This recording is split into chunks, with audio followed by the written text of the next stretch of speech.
بسم اللہ الرحمن الرحیم الحمد للہ رب العالمین وصلی اللہ وسلم وبارک علی عبد اللہ ورسولہ نبینا محمد وعلی آلہ وصحبہ والتابعین ومن تبعہم بإحسان الی یوم الدین وسلم یا رب تسلیما کثیرا۔ محترم سامعین کرام، یہ اللہ کے فضل و کرم سے ہمارا قرآن کے پاروں کا خلاصے کا سیکنڈ اور دوسرا موسم ہے۔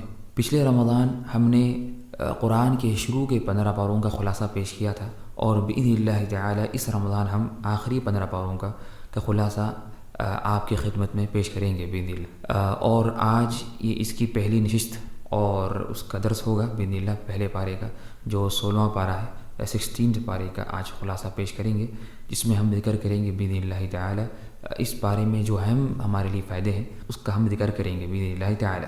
تو اللہ سے دعا ہے کہ اللہ تعالی ہمارے اس عمل کو قبول کرے، اس میں ہمیں اخلاص عطا کرے، اور اس میں کہنے والے کو اور سننے والوں کو دونوں کو عمل کی توفیق عطا کرے، آمین یا رب العالمین۔ محترم سامعین کرام، اللہ سبحانہ وتعالی نے اس 16ویں پارے 16 پارے کے شروع میں موسیٰ علیہ السلام کا قصہ ذکر کیا کہ جب وہ خضر علیہ السلام سے ملاقات کرنے گئے تھے، تو اللہ نے اس قصے کے شروع میں فرمایا وَإِذْ قَالَ مُوسَىٰ لِفَتَاهُ لَا أَبْرَحُ حَتَّىٰ أَبْلُغَ مَجْمَعَ الْبَحْرَيْنِ أَوْ أَمْضِيَ حُقُوبًا، کہ جب موسیٰ نے کہا اپنے غلام سے اور اپنے کہ میں اس وقت تک چلتا رہوں گا جب تک کہ میں 2 دریا جہاں ملتے ہیں اس تک نہ پہنچ جاؤں، یا میں چلتا رہوں گا یا جب تک میری ان سے ملاقات نہ ہو جائے خضر علیہ السلام سے۔ تو اس آیت میں ہمیں جو ایک اہم فائدہ ملتا ہے کہ وہ یہ ہے کہ چاہیے کہ انسان کو اگر کتنی بھی مشقت اسے اگر اٹھانی پڑی علم حاصل کرنے میں تو وہ اٹھائے اور محنت کرے، اگرچہ وہ بڑا بھی ہو چکا ہو، اس کا مقام بڑا ہو گیا ہو، عمر بڑی ہو گئی ہو، تو اس کے باوجود بھی علم کی کوئی عمر نہیں ہے، اور علم میں جتنی محنت کرنا ہے کرنا چاہیے۔ اور یہاں موسیٰ علیہ السلام نے کہا کہ میں چلتا رہوں گا جب تک کہ میری ان سے ملاقات نہ ہو جائے، یعنی میں تھکوں گا نہیں، میں چلتا رہوں گا ان سے ملاقات ہونے تک۔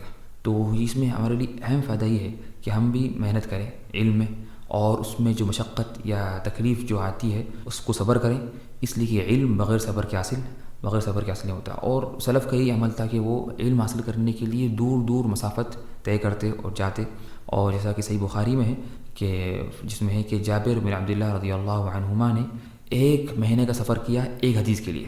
جابر بن عبداللہ رضی اللہ عنہما نے عبداللہ بن انیس رضی اللہ عنہما کے پاس گئے شام میں، اور 1 مہینے کا سفر کیا صرف ایک حدیث کے لیے۔ اور جب جان لے طالب علم کہ اس کا ہر قدم پہ اسے ثواب ملتا ہے اگر وہ دین کا علم ہے اور اس میں اخلاص ہے، تو پھر وہ کتنا لمبا اس کو چلنا پڑے یا کتنی محنت کرنا پڑے تو وہ اس کو بڑا نہیں سمجھے۔ اس طرح سے یہاں پر اللہ نے آگے تمام یہ جو قصہ ہے موسیٰ علیہ السلام کا، اس کی جو وجہ یہ تھی جیسا کہ جو صحیح بخاری میں آتا ہے کہ فرماتے محمد صلی اللہ علیہ وسلم کہ ایک دفعہ موسیٰ علیہ السلام کھڑے ہوئے یعنی خطبہ دینے کے لیے بنی اسرائیل میں، تو ایک آدمی نے سوال کیا کہ ای الناس اعلم، کہ سب سے بڑا عالم کون ہے دنیا کا اس وقت سے؟ تو انہوں نے کہا فقال انا، کہ میں ہوں۔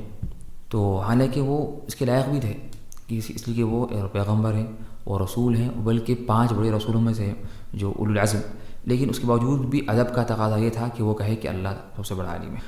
تو اللہ نے ان پر یعنی انہیں ڈانٹا اور کہا کہ یہ مناسب نہیں تھا۔ فَعَتَبَ اللَّهُ عَلَيْهِ إِذْ لَمْ يَرُدَّ الْعِلْمَ إِلَيْهِ، تو اللہ نے وحی کی ان کے پاس کہ جاؤ، میرا ایک بندہ ہے جہاں 2 دریا ملتے ہیں وہاں پر میرا ایک بندہ ہے، وہ تمہار سے بڑا عالم ہے، وہ تمہار سے بڑا عالم ہے۔ اور جیسا اللہ نے خود فرمایا سورہ یوسف میں وَفَوْقَ كُلِّ ذِي عِلْمٍ عَلِيمٍ، اور ہر علم والے سے بڑا ایک اور بڑا علم والا ہوتا ہے۔ تو انسان چاہیے کہ غرور میں نہ ہے، جتنا انسان کا علم ہو، کتنا بھی ہو، کتنا بڑا عالم بن جائے، کتنا بڑا مفتی بن جائے، چاہیے کہ وہ تکبر نہ کرے، غرور میں نہ آئے، بلکہ جانے کہ اس کے پاس جو علم ہے وہ کچھ نہیں ہے، اس کے پاس جو علم ہے وہ اس کی کوئی حیثیت ہی نہیں ہے۔ اگر یہ بات عالم کے بارے میں ہے یا تو پھر جو عالم نہیں ہے تو وہ چاہیے کہ وہ بھی نہ ہو۔ لیکن آج کل ہم دیکھتے ہیں کہ کچھ لوگ تھوڑا بہت پڑھ کر اپنے آپ کو عالم سمجھ جاتے ہیں یا بڑا سمجھ جاتے ہیں، تو یہ بلا شک انتہائی بڑی غلطی ہے، اور یہ خود جہالت کی نشانی ہے۔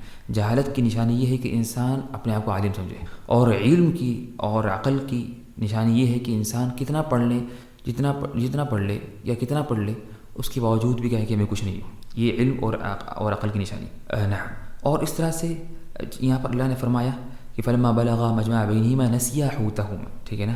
تو یہاں پر اللہ نے ذکر کیا کہ ان دونوں نے یعنی مچھلی بھول گئے، یا جو مچھلی تھی وہ دونوں بھول گئے، لیکن اللہ یعنی کہ اصل تو جو بھولے تھے مچھلی وہ ہے یوشع بن نون جو ساتھ میں تھے ان کے غلام، لیکن اللہ نے فرمایا کہ نسیا حوتہما، دونوں نے بھول گیا کہ مچھلی.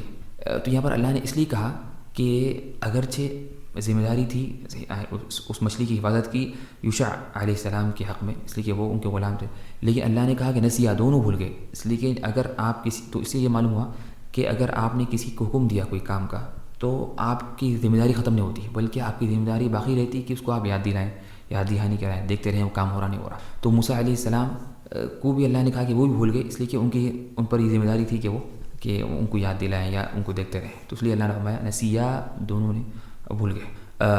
اس طرح سے اللہ نے آگے فرمایا یہاں پر فلما جاوزا قال لفتاه آتنا غداءنا، کہ انہوں نے کہا کہ لاؤ ہمارا کھانا. بلا شک اس میں موسیٰ علیہ السلام نے ہمیں یہاں پر ایک ادب سکھایا کہ چاہیے کہ انسان اپنے غلام کے ساتھ کھانا کھائے، یہ نہ ہو کہ وہ اپنا کھانا الگ رکھے اور غلام کا کھانا الگ رکھے. اس لیے کہ انہوں نے فرمایا ہمارا کھانا لاؤ، آتنا غداءنا.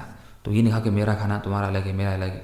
تو حالانکہ یہ نبی ہے، بڑے رسول ہیں، اس کے باوجود بھی وہ اپنے غلام کے ساتھ بیٹھ کر کھانا کھاتے اور سب کا دونوں کا کھانا ایک ہی تھا.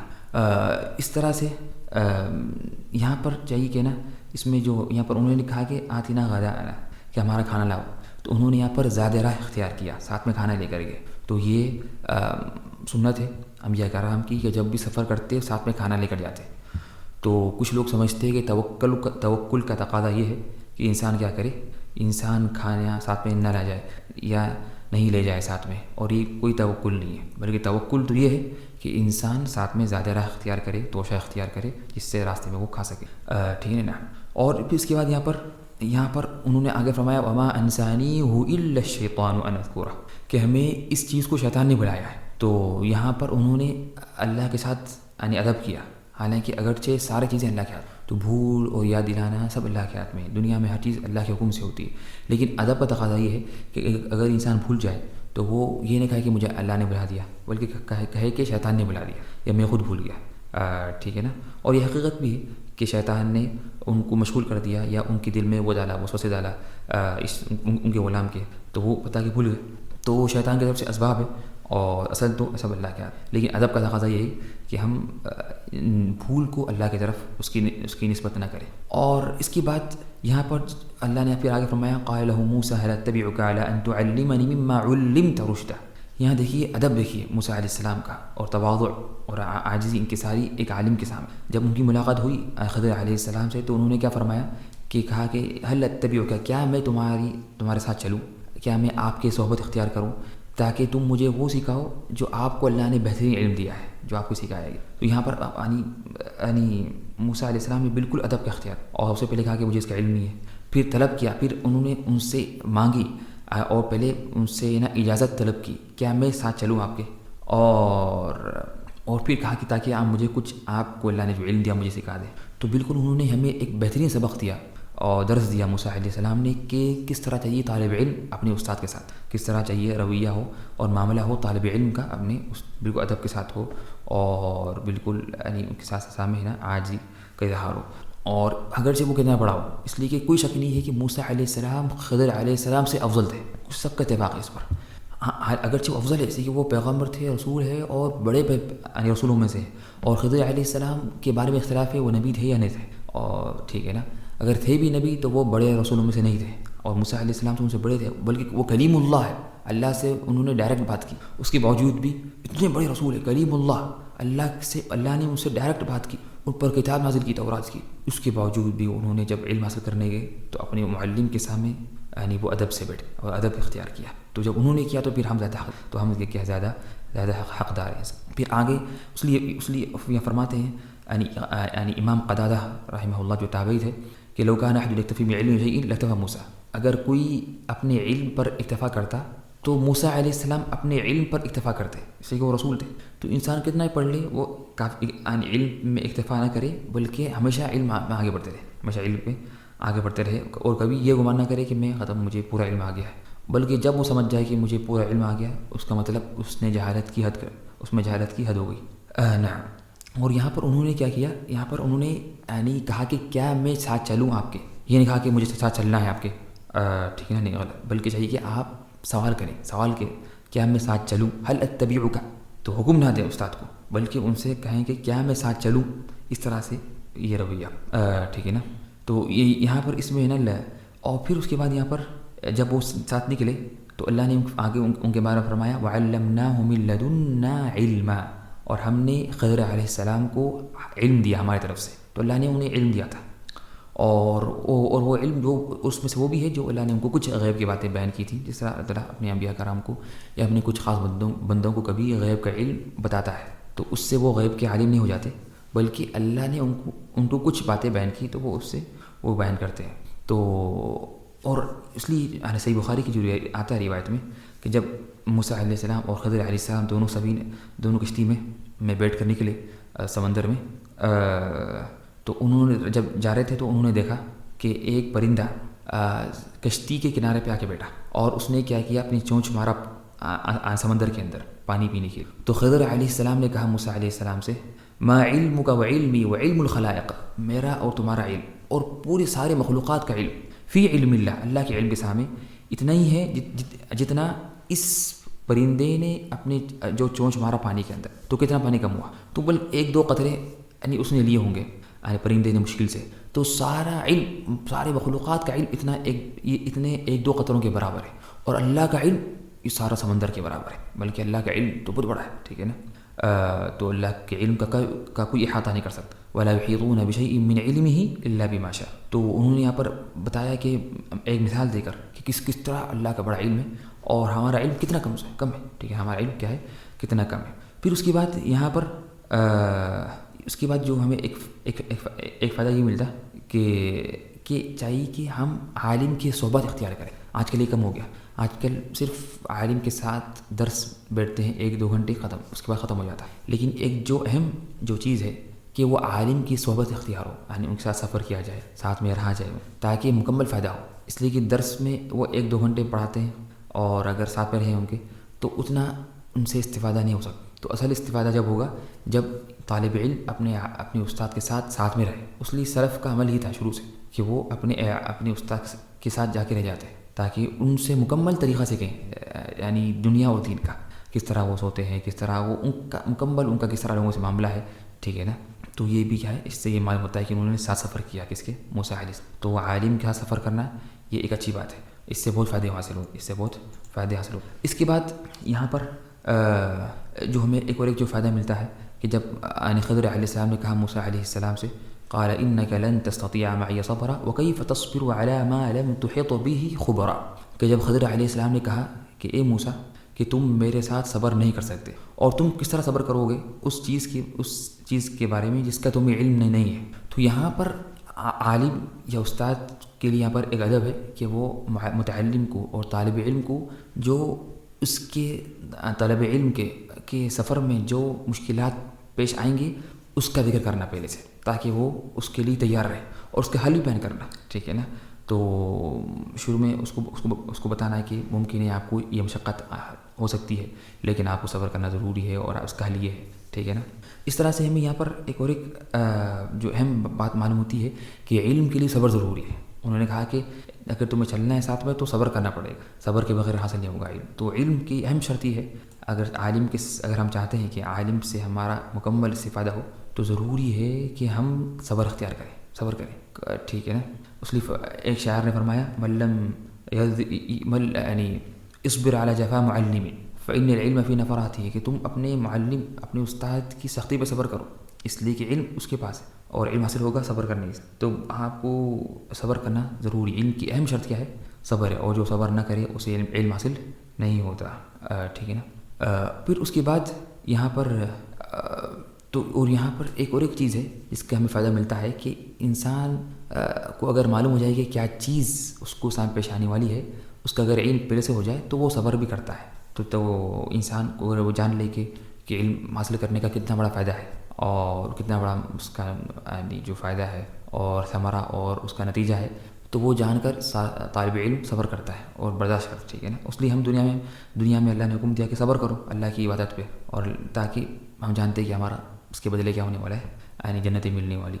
اس طرح سے جب انہوں نے آگے فرمایا خضر علیہ السلام نے موسیٰ علیہ السلام سے فَإِنِ اتَّبَعْتَنِي فَلَا تَسْأَلْنِي عَنْ شَيْءٍ حَتَّى أُحْدِثَ لَكَ مِنْهُ ذِكْرًا, کہ اگر تم میرے ساتھ چلو گے تو تم مجھ سے کوئی چیز کے بارے میں سوال نہیں کرنا جب تک کہ میں خود نہ بیان کروں. تو یہاں پر ایک یعنی ادب ہے طالب علم کے لیے کہ وہ اپنے استاد کے ساتھ جب رہے تو جلد بازی نہ کرے سوال کرنے میں, بلکہ وہ صبر کرے, اور ممکن ہے کہ اس کو جواب اس کا بعد میں آ جائے. ٹھیک ہے نا. تو یہ اکثر ہوتا ہے, اکثر کبھی کوئی درس ہوتا ہے, کوئی کلاس ہوتی ہے تو طالب علم کو کوئی سوال آتا ہے شروع میں, حالانکہ اس کا جواب آنے والا ہے کچھ دیر کے بعد, تو وہ جلد بازی کر کے سوال کر لیتا حالانکہ اس کا جواب آنے والا تھا. تو یہاں پر طالب علم کے لیے ایک ادب ہے کہ وہ صبر کرے, سوال کرے, کوئی شک نہیں ہے, سوال کرنا ضروری ہے اور اچھی بات ہے, لیکن جلد بازی نہ کرے اور اس میں ایک مناسب وقت دیکھ کر اور پورا کام ہوئے بعد پھر سوال کرے. ٹھیک ہے نا. تو اس طرح سے پھر اس کے بعد کہ یہاں پر کہ نا اگر کوئی عالم, یہاں پر اس میں یہ بھی فائدہ ہے اہل علم نے بیان کیا کہ اگر کوئی شخص کو اگر ہمیں لگتا ہے کہ کوئی طالب علم یعنی علم کے لائق نہیں ہے, ہر انسان عالم نہیں بن سکتا, تو اگر اسے لگتا ہے کہ یہ بچہ یعنی علم کے لائق ہی نہیں ہے, اس کی نیچر ایسی نہیں ہے, تو اس سے کہہ بھی سکتا ہے کہ آپ کے لیے مناسب نہیں, کہ آپ صبر نہیں کر سکتے. تو یہ بول سکتے یعنی جس طرح یعنی خضر علیہ السلام نے موسیٰ علیہ السلام سے ذکر کیا. اس طرح سے یہاں پر ایک اہم فائدہ یہ بھی ہے کہ جب اللہ نے فرمایا جب موسیٰ علیہ السلام نے جب جواب دیا خضر علیہ السلام کو, تو انہوں نے فرمایا قال ستجدونی ان شاء اللہ صابرا, کہا کہ تم انشاءاللہ مجھے ضرور صبر کرنے والا پاؤ گے. تو انہوں نے یہاں پر کہا کہ انشاء اللہ صابرا, تو پہلے انشاءاللہ کہا. تو یہ سنت یہ ہے کہ انشاءاللہ آپ پہلے کہیں انشاءاللہ میں یہ کام کروں گا, یہ نہ کہ الٹا ہو کہ میں یہ کام کروں گا انشاءاللہ, بلکہ کہے انشاءاللہ میں کام کروں. تو انشاءاللہ پہلے کہیں پھر کام کا ذکر بعد میں کرے. اس طرح پر موسیٰ علیہ السلام نے کہا انشاءاللہ صابرا, اور جس طرح انہوں نے سورہ بقرہ میں بھی ہے وَإِنَّا إِنشَاءَ اللَّهُ لَمُهْتَدُونَ, اگر جو بھول جائے پہلے کہنا تو پھر وہ آخری میں کہے. اس طرح سے پھر یہاں پر جو ایک فائدہ ہے اللہ نے جو آگے فرمایا قال لا تؤاخذنی بما نسیت ولا ترهقنی من امری عسرا, انہوں نے کہا کہ تم میری مت پکڑ کرو جو چیز میں بھول جاؤں. تو چاہیے کہ یہاں پر عالم کو چاہیے کہ نا وہ معاف کرے بچوں کو, اگر بچے کوئی چیز بھول جائیں کوئی علم کی چیز تو انہیں معاف کرے اور ان سے رحم کا معاملہ کرے ان کے ساتھ. بلا شک انہیں یعنی تنبیہ کر سکتے ہیں یاد دہانی کے لیے, اور تاکہ انہیں ایک تنبیہ کریں اور کہیں کہ یہ مناسب نہیں ہے, لیکن یعنی ان کے ساتھ یعنی رحم کا معاملہ بھی کرے, اس لیے کہ بھول تو ہوتی ہے انسان سے انسان سے بھول ہوتی ہے. اور اس کے بعد پھر یہاں پر انہوں نے ان کو موقع دیا, ایک بار معاف کر دیا, ایک بار ان کا ایکسکیوز قبول کیا, ان کی معذرت قبول کی, پھر دوسری بار حجت قائم ہو گئی. ٹھیک ہے نا. تو تیسری بار ختم آخری ٹائم. تو یہ ہمارا طریقہ طریقہ ہو کہ اگر کوئی شخص ایک بار غلطی کرے اور اس نے کہا کہ نہیں میرے سے غلطی ہو گئی تو اس کو معاف کر دے, پھر دوبارہ غلطی ہوئی تو اس پر حجت قائم ہو گئی تو اس کو کہیں کہ ختم, یہ بالکل لاسٹ چانس, اس کے بعد میں قبول نہیں کروں. پھر اگر اس نے اگر تیسری بار بھی غلطی کی تو ختم, یہ معاملہ ختم ہو گیا. جس طرح یعنی خضر علیہ السلام کا معاملہ تھا موسیٰ علیہ السلام کے ساتھ. ٹھیک ہے نا. پھر اس طرح سے یہاں پر اس کے بعد ہے نا جب یہاں پر ایک اور ایک فائدہ جو اہل علم نے ذکر کیا کہ جہاں فرمایا موسیٰ علیہ السلام نے آتنا غداءنا لقد لقینا من سفرنا هذا نصبا, ہمیں تکلیف پہنچی, ہمیں بھوک لگی. تو اگر کسی انسان کو بھوک لگی تو وہ بول سکتا ہے کہ مجھے بھوک لگی. تو یہاں پر موسیٰ علیہ السلام نے کہا کہ ہمیں بھوک لگی اور تھکن ہوئی. نصبا مطلب تھکن ہو گئی.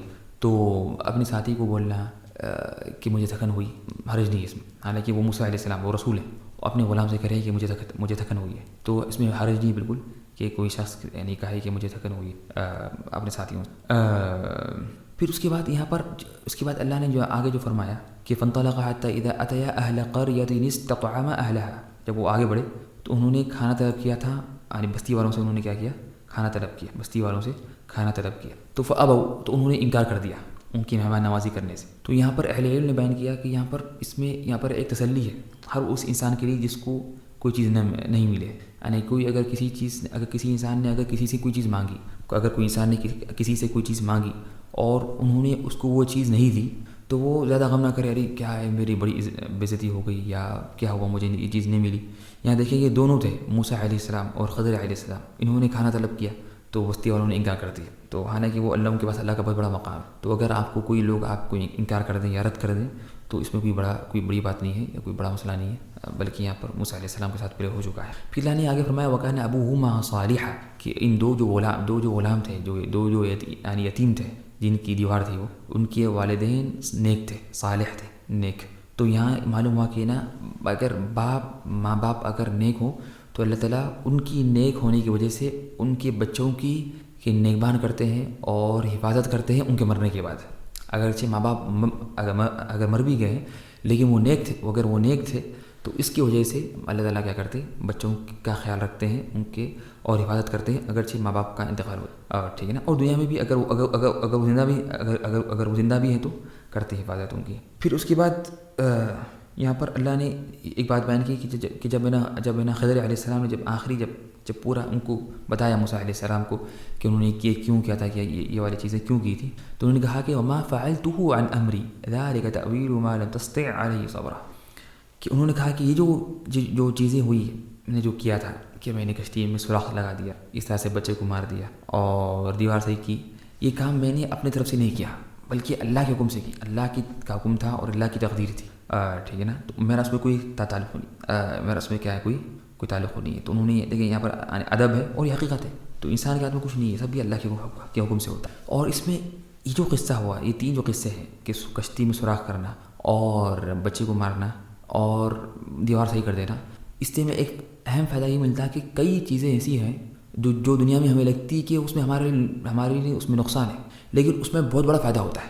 بظاہر لگتا ہے کہ نقصان ہو گیا لیکن اس کے اندر بہت فائدہ ہوتا ہے. جب کشتی میں سوراخ ہوا تو لگا کہ نقصان ہوا، حالانکہ اس کا بہت بڑا فائدہ تھا. ایک بڑے نقصان سے بچنے کے لیے چھوٹا نقصان برداشت کیا گیا، اور یہ اسلام کا طریقہ ہے اور یہ عقل مندی ہے کہ چاہیے کہ انسان بڑے نقصان سے بچنے کے لیے چھوٹا نقصان برداشت کر لے اور جانے کہ نا کبھی کبھار کوئی چیز سامنے سے لگتی ہے کہ نا وہ اس میں شر ہے لیکن اس کے اندر بہت بڑا خیر ہوتا ہے. وعسى ان تكرهوا شيئا وهو خير لكم. تو انسان ہمیشہ اللہ کی تقدیر سے راضی رہے. ایسے ہی اللہ نے جو چاہا اسی میں بہتری ہے، اللہ نے جو کیا اسی میں کیا ہے، بہتری ہے ہمارے لیے، چاہے دین کے لحاظ سے یا دنیا کے لحاظ سے. تو انسان کو اللہ نے جو مقدر کیا اس سے راضی ہو جائے، اس لیے کہ اللہ تعالیٰ ہمارے لیے کوئی بڑی چیز سے بچانے کے لیے یا بڑا فائدے کے لیے ہمیں اللہ نے آزمائش پر کبھی رکھتے ہیں، کبھی کوئی چیز کرتے ہیں.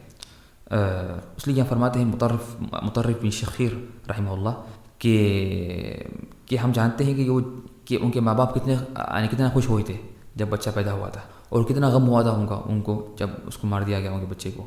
لیکن اگر وہ جان لیتے کہ کتنی بڑا فائدہ ہے اس میں تو پھر وہ خوش ہو جاتے. ٹھیک ہے نا. اس لیے کہ اگر وہ زندہ رہتا بچہ تو ممکن ہے کہ نا، اور یہ تو اللہ جیسا نے خود فرمایا کہ اگر وہ زندہ رہتا تو فخشینا ان یرهقهم طغیانا وکفرا، تو انہیں کفر تک لے آیا تھا. لیکن اللہ نے چاہا کہ یہ ایمان پر ہے اور اپنے بچے کی وجہ سے ان کو فتنہ نہ ہو، اس لیے کہ اولاد بھی فتنہ ہے، اولاد بھی کیا ہے، فتنہ ہے. اس طرح سے اللہ نے یہاں پر جو انہوں نے فرمایا جو اما السفینۃ فکانت لمساکین یعملون فی البحر، تو یہاں پر اللہ نے کہا کہ کچھ یہ مسکین لوگ کام کرتے تھے بحر میں، سمندر میں. تو اس سے معلوم ہوا کہ نا مسکین کا مطلب وہ نہیں ہے کہ جو بالکل کام نہ کرے، بالکل ہی اس کے پاس ایک ریال نہ ہو. نہیں، یہ مسکین تھے، ان کے پاس کشتی بھی تھی، یہ کام بھی کرتے تھے، لیکن پھر بھی اللہ نے کہا کہ یہ مسکین ہے. تو اگر ممکن ہے کبھی کوئی شخص کام بھی کرتا ہو، جاب بھی کرتا ہو، اس کے پاس گاڑی بھی ہو، لیکن اس کے باوجود بھی وہ مسکین ہوتا ہے. کیوں؟ اس کے جو خرچے پورے نہیں ہو رہے. اس کی کمائی ہو رہی 2000 ریال لیکن خرچے اس کے ہیں 3000 یا 4000، تو یہ بھی مسکین کے کیٹیگری میں آتا ہے اور اس کو بھی زکوٰۃ دے سکتے ہیں. اور یہ بھی بات معلوم ہے کہ فقیر اور پیچھے ہوتا ہے، فقیر کی حالت اور کمزور ہوتی ہے، لیکن مسکین فقیر سے ذرا بہتر ہوتا ہے. اس طرح سے پھر یہاں پر انہوں نے جو کیا کہ انہوں نے جو مسکینوں یہ جو کشتی میں جو سوراخ کیا تو انہوں نے ان سے بغیر پوچھے کیا، بغیر یعنی وہ کشتی والوں سے پوچھ کر کہ یہ کام کیا، حالانکہ وہ کشتی ان کی نہیں تھی. تو یہاں پر انہوں نے اپنے کسی اور کی چیز کو خراب کیا یا اس میں کچھ کام کیا بغیر پوچھے گئے. تو کہا تو علماء نے ذکر کیا کہ اگر اس میں کوئی بڑی مصلحت ہو تو، اور بڑی مصلحت ہو کام میں، اور اس کی مصلحت ہو، خود اس کے مالک کی مصلحت ہو، تو ہم اس کے فائدے کے لیے، اور اس میں مصلحت ہو اور بڑی مصلحت ہو تو اس میں آپ کر سکتے ہیں، اس میں آپ کیا کر سکتے ہیں. لیکن اگر اس نے منع کیا تو پھر چھوڑ دیں. اگر اس نے منع کیا یا معلوم کہ وہ غصے میں آئے گا تو پھر آپ نہ کریں، اس کو آپ سمجھا دیں خالی. ٹھیک. تو اگر ایسا کہنا اگر کسی کے گھر ڈوب رہا ہے یا اس کے گھر میں آگ لگ گئی ہے تو آپ اس سے بغیر پوچھے کیا کر سکتے، جا کے اس کے گھر میں جو آگ لگی اس کو یعنی روک سکتے ہیں. اور اگر کوئی ڈوب رہا ہے تو اس کو آپ جا کے اس کو بچا سکتے ہیں. تو اس کے بعد پھر کیا فرمایا، فاراد ربک، کہ آپ کے رب نے چاہا تو چاہیے کہ ہم کیا کرنا. اور جب تو انہوں نے یہاں پر دیکھیے یعنی خضر علیہ السلام نے کہا کہ فاراد ربک ان یبلغا اشدہما، کہ آپ یا رب نے چاہا کہ وہ بڑے ہوں بچے اور اپنا خزانہ خود نکالیں، اس کو استعمال کریں. تو یہاں کہا فاراد ربک. اور جب سوراخ کرنے کی بات تھی تو فرمایا فأردت أن أعيبها، تو میں نے چاہا کہ اس کو خراب کروں، اس میں کوئی عیب لگاؤں کشتی میں. تو یہ ادب دیکھیے کہ جب کوئی یعنی کوئی نقصان کی کوئی کمی کی بات ہو تو اس میں کہنا کہ ہم نے کیا، تو فأردت میں نے چاہا کہ اس میں غلطی نکالو یا اس میں کچھ عیب لگا. لیکن جب اچھی بات تھی تو کہا فأراد ربک ان یبلغ اشدہما. پھر اس کے بعد اللہ نے ذکر کیا یہاں پر یعنی ذوالقرنین علیہ السلام کا قصہ یا ذوالقرنین کا قصہ ذکر کیا. تو فرمایا انا مکننا له فی الارض وآتیناہ من کل شیء سببا. تو اللہ نے فرمایا انا مکننا، ہم نے دیا ان کو، ہم نے مکنت دی، ہم نے انہیں بادشاہت وغیرہ دی، ٹھیک ہے نا، ملک مال دیا، بادشاہت دی، تو یہ اللہ نے دیا. تو صرف سب اللہ کے ہاتھ میں، سب کیا ہے، اللہ کے ہاتھ میں ہوتا ہے، انسان کے ہاتھ میں کچھ نہیں. پھر اللہ نے آگے فرمایا فأتبع سببا، تو انہوں نے اسباب کو اختیار کیا. انہوں نے کیا کیا؟ اسباب کو اختیار کیا. فأتبع سببا، تو اس سے معلوم ہوا کہ نا انسان اسباب کو اختیار کرے. جو دنیا کے اسباب ہے اللہ نے اسباب دیے تو انہوں نے اسباب کو اختیار کیا. یعنی جنگ کے جیت کے جو اسباب اللہ نے بنائے. تو یہ نہیں کہا کہ ختم میں مومن ہوں تو اللہ تعالیٰ کی چاہیے کہ ہم فوری آ جائے مدد، آسمان سے مدد آئے، ایسا نہیں ہوگا. ہوتا ہے کہ وہ اصل نہیں ہوتا، لیکن اللہ تعالیٰ چاہے تو ہوتا ہے. لیکن اصل تو یہ ہے کہ اگر ہم چاہتے ہیں ہمیں جیت ہو، ہمیں عزت ہو، تو ہم اللہ نے جو طریقے بیان رکھے ہیں دنیا میں جس سے لوگوں کو ملتی ہے عزت یا انہیں طاقت ملتی ہے یا انہیں کامیابی ملتی ہے یا جیت ملتی ہے، تو اس کو کیا کرنا ہے، اختیار کرنا ضروری ہے. اس طرح اگر ہم چاہتے ہیں کہ ہم یعنی جنگ میں وغیرہ یا کافروں پر ہم آگے بڑھیں کافروں سے، تو چاہیے کہ ہم محنت کریں ہتھیار وغیرہ بنانے میں اور تیاری میں، ٹھیک ہے نا. اور اس میں کتنی محنت اگر کرنا پڑے تو کرے، حتیٰ کہ اگر انسان کو پہنچنا پڑے گا تک، یعنی سورج نکلنے کی جگہ تک، حتیٰ کہ بلغ مغرب الشمس، حتیٰ کہ وہ پہنچ گئے جہاں پر سورج ڈوبتا ہے، تو انہوں نے اتنی محنت کی. تو بغیر محنت کے پیچھے حاصل نہیں ہوتی. تو اس میں اور یہاں پر یہ بھی فائدہ ہے کہ انسان چاہیے کہ انسان اپنے خواہشات، جو جائز خواہشات کو پورا کرنے کے لیے فل محنت کرے، حتیٰ کہ اگر اسے یعنی سمندر پہ سوار ہونا پڑے اور دور دور تک چلنا پڑے تو جائے بغیر یعنی کاہلی کے. ٹھیک ہے، وہ جہاں سورج ڈوبتا ہے وہاں تک پہنچ گئے تھے، اور جانتے ہیں وہ تو بہت یعنی اس کے لیے سمندر سے جانا ہی پڑا. اس طرح سے اس میں جو ایک اہم جو فائدہ ہے کہ جب اللہ نے فرمایا کہ قال اما کہ تم کیا کریں گے، قالوا قلنا یا ذا القرنین اما ان تعذب اما ان تتخذ فیہم حسنا. تو انہوں نے کہا کہ نہیں، کہ جو ظلم کرے گا اس میں سے یعنی شرک وغیرہ کرے گا ہم اسے عذاب دیں گے اور اسے سزا دیں گے، اور جو ایمان لائے گا اس کو ہم نیک بدلہ دیں گے. تو یہی کہ اگر کسی کو اللہ نے بادشاہت دی اور اس کو اور اس کے جو دشمن اس کے ہاتھ میں آ گئے اور اس کے قبضے میں آ گئے، تو وہ ان کے ساتھ بالکل سخت معاملہ نہ کرے، بلکہ ان میں انصاف کرے. جو اچھا ہے اس کے ساتھ اچھائی کا معاملہ کرے، اور جس نے ظلم کیا، جس نے بدماشی کی، اس کی کیا کرے، اس کی انصاف کے ساتھ اس کو سزا دے، اس کو کیا کرے، اس کی جو پنشمنٹ دے اور انصاف کرے. پھر یہاں پر انہوں نے آگے فرمایا قال ما مکنی فی ربی خیر، اللہ نے جو مجھے دیا اس میں بہت خیر. تو چاہیے کہ یعنی بادشاہ کو چاہیے کہ وہ اس کو اللہ نے جو مال دیا اس پہ اکتفا کرے. اور تو اس نے فرمایا قال مکنی فی ربی خیر. انہیں جب کہا تھا کہ ہم آپ کو پیسے دیں گے، جو لوگ تھے وہاں پر بین سدین پہ جو لوگ تھے، تو جو ذوالقرنین جو لوگ ہیں نا یاجوج اور ماجوج سے جو پریشان تھے، انہوں نے کہا کہ ہم تمہیں پیسے دیں گے، فلنجعلک خرجا. تو انہوں نے کہا کہ نہیں، پیسوں کی ضرورت نہیں ہے، بلکہ تم میری مدد کرو. تو اگر چاہیے کہ اگر پیسوں کی ضرورت نہ ہو تو انسان حرص میں نہ جائے، ٹھیک ہے نا. اور اس طرح سے کیا کرے کہ وہ بلکہ ہاں کیا کرے کہ وہ مدد لے، کیا کرے وہ مدد لے. اگر اسے ضرورت پڑتی ہے مدد کی لوگوں کی تو وہ مدد لے سکتا ہے. تو انہوں نے کہا کہ نہیں فاعونی بقوہ، پیسے تو ہے میرے پاس لیکن مجھے وہ چاہیے مرد، یعنی لوگ چاہیے کام کرنے والے. تو حرج نہیں انشاءاللہ اس میں کیا کرے انسان لے. تو بادشاہ کی جائز ہے کہ وہ بادشاہ اپنے عوام سے یعنی مدد طلب کر سکتا ہے کوئی کاموں کے لیے، ٹھیک ہے نا. اس طرح سے نا چاہیے کہ نا یعنی بڑے بڑے کام جو ہوتے ہیں وہ آپس میں تعاون سے ہوتے ہیں. یعنی کوئی مال لگائے، کوئی اپنی رائے دے، کوئی محنت کرے. تو یہاں دیکھیے پیسے لگایا کنہوں نے، یعنی ذوالقرنین نے پیسے لگائے اور ان کے لوگوں نے محنت کی. تو ہر بڑا کام ایک سے نہیں ہوتا، ایک آدمی سے، بلکہ ایک محنت کرے، ایک پیسہ لگائے، ایک اپنی رائے دے، ایک ایڈوائس دے، سب کی محنت سے بڑے کام ہوتے ہیں. پھر اللہ نے آگے فرمایا الذین ضل سعیہم فی الحیاۃ الدنیا، سورہ کہف کی آخری بج میں، کہ کیا ہم اے نبی کیا ہم تمہیں نہ بتائیں، آپ کہیں ان لوگوں سے کیا ہم ان کے بارے میں تمہیں نہ بتائیں کہ جن کے اعمال ضائع ہو جائیں گے. تو وہ لوگ جو لوگ کی محنت ضائع ہو گئی دنیا میں، حالانکہ وہ سمجھتے تھے کہ ہم بہت اچھا کام کر رہے ہیں. تو اس سے معلوم ہوا کہ نا بہت سے لوگ سمجھتے ہیں کہ وہ اچھا کام کر رہے ہیں، حالانکہ ان کا کام اچھا نہیں ہوتا. تو اللہ نے خود فرمایا کہ وہ یحسبون، وہ سمجھتے تھے کہ ہم بہت اچھا کام کر رہے ہیں، حالانکہ ان کا عمل سارا ضائع ہو جائے گا. اگر جس میں ریا ہے، شرک ہے، بدعت ہے، جو بھی ہے جس سے یہ عمل کیا ہوتے ضائع ہو جاتے.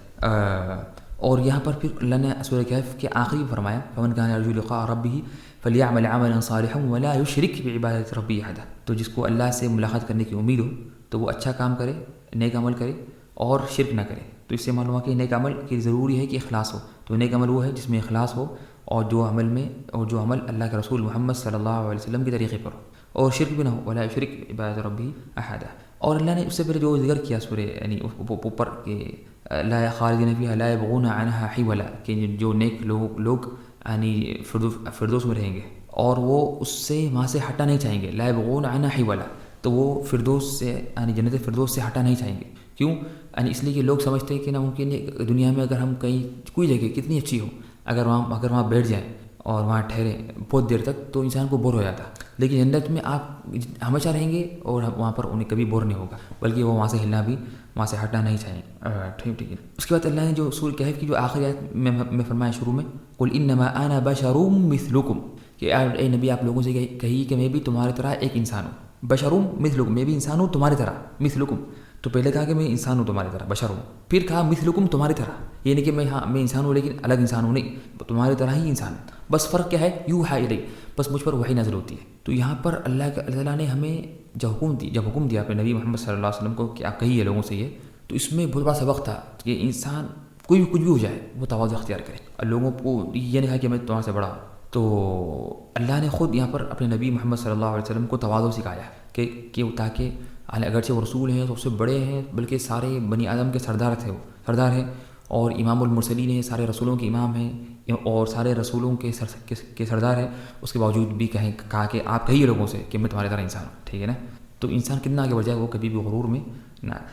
اس کے بعد پھر اللہ نے اس کے بعد کا جو سورہ ہے 16ویں پارے میں وہ ہے سورہ مریم. وہ سورہ مریم ہے. سورہ مریم یہ بھی کیا ہے؟ یہ سورہ بنی اسرائیل، سورہ اسراء، کہف، مریم، طٰہٰ، انبیاء، یہ سب پرانی صورتیں ہیں جو مکی زندگی کے شروع میں نازل ہوئے، جو شروع میں نازل ہوئی تھی. یہ سارے مکی صورتیں ہیں اور یہ ساری صورتیں یہ نازل ہوئی تھیں شروع میں مکے میں شروع میں نازل ہوئی. اس میں جو موضوعات ہیں اس سورے میں اس میں قصہ ذکر کیا گیا یعنی زکریا علیہ السلام کا، پھر مریم علیہ السلام کا اور ان کی جو پیدائش ہوئی عیسیٰ علیہ السلام کی، پھر ابراہیم علیہ السلام کا قصہ ذکر کیا، پھر موسیٰ، ہارون، اسماعیل، ادریس علیہ السلام کا، پھر جو کچھ شبہات کا اکارت کیا گیا، قیامت کا ذکر کیا گیا. اور سورہ مریم جو ہے یہ ایک رحمت کی صورت ہے. سورہ مریم کیا ہے؟ یہ ایک رحمت کی صورت ہے. اس میں رحمت کا ذکر آیا 16 بار اور رحمت کا لفظ اس طرح سے اتنے کم صفحوں میں اتنے زیادہ بار قرآن میں کہیں اور جگہ نہیں آیا. تو بہت علماء نے بیان کیا کہ سورہ مریم سورہ رحمت ہے. ٹھیک ہے نا. اور اس کی پہلی جو آیت ہے اس میں ہے ذکر رحمت ربک عبدہ زکریا.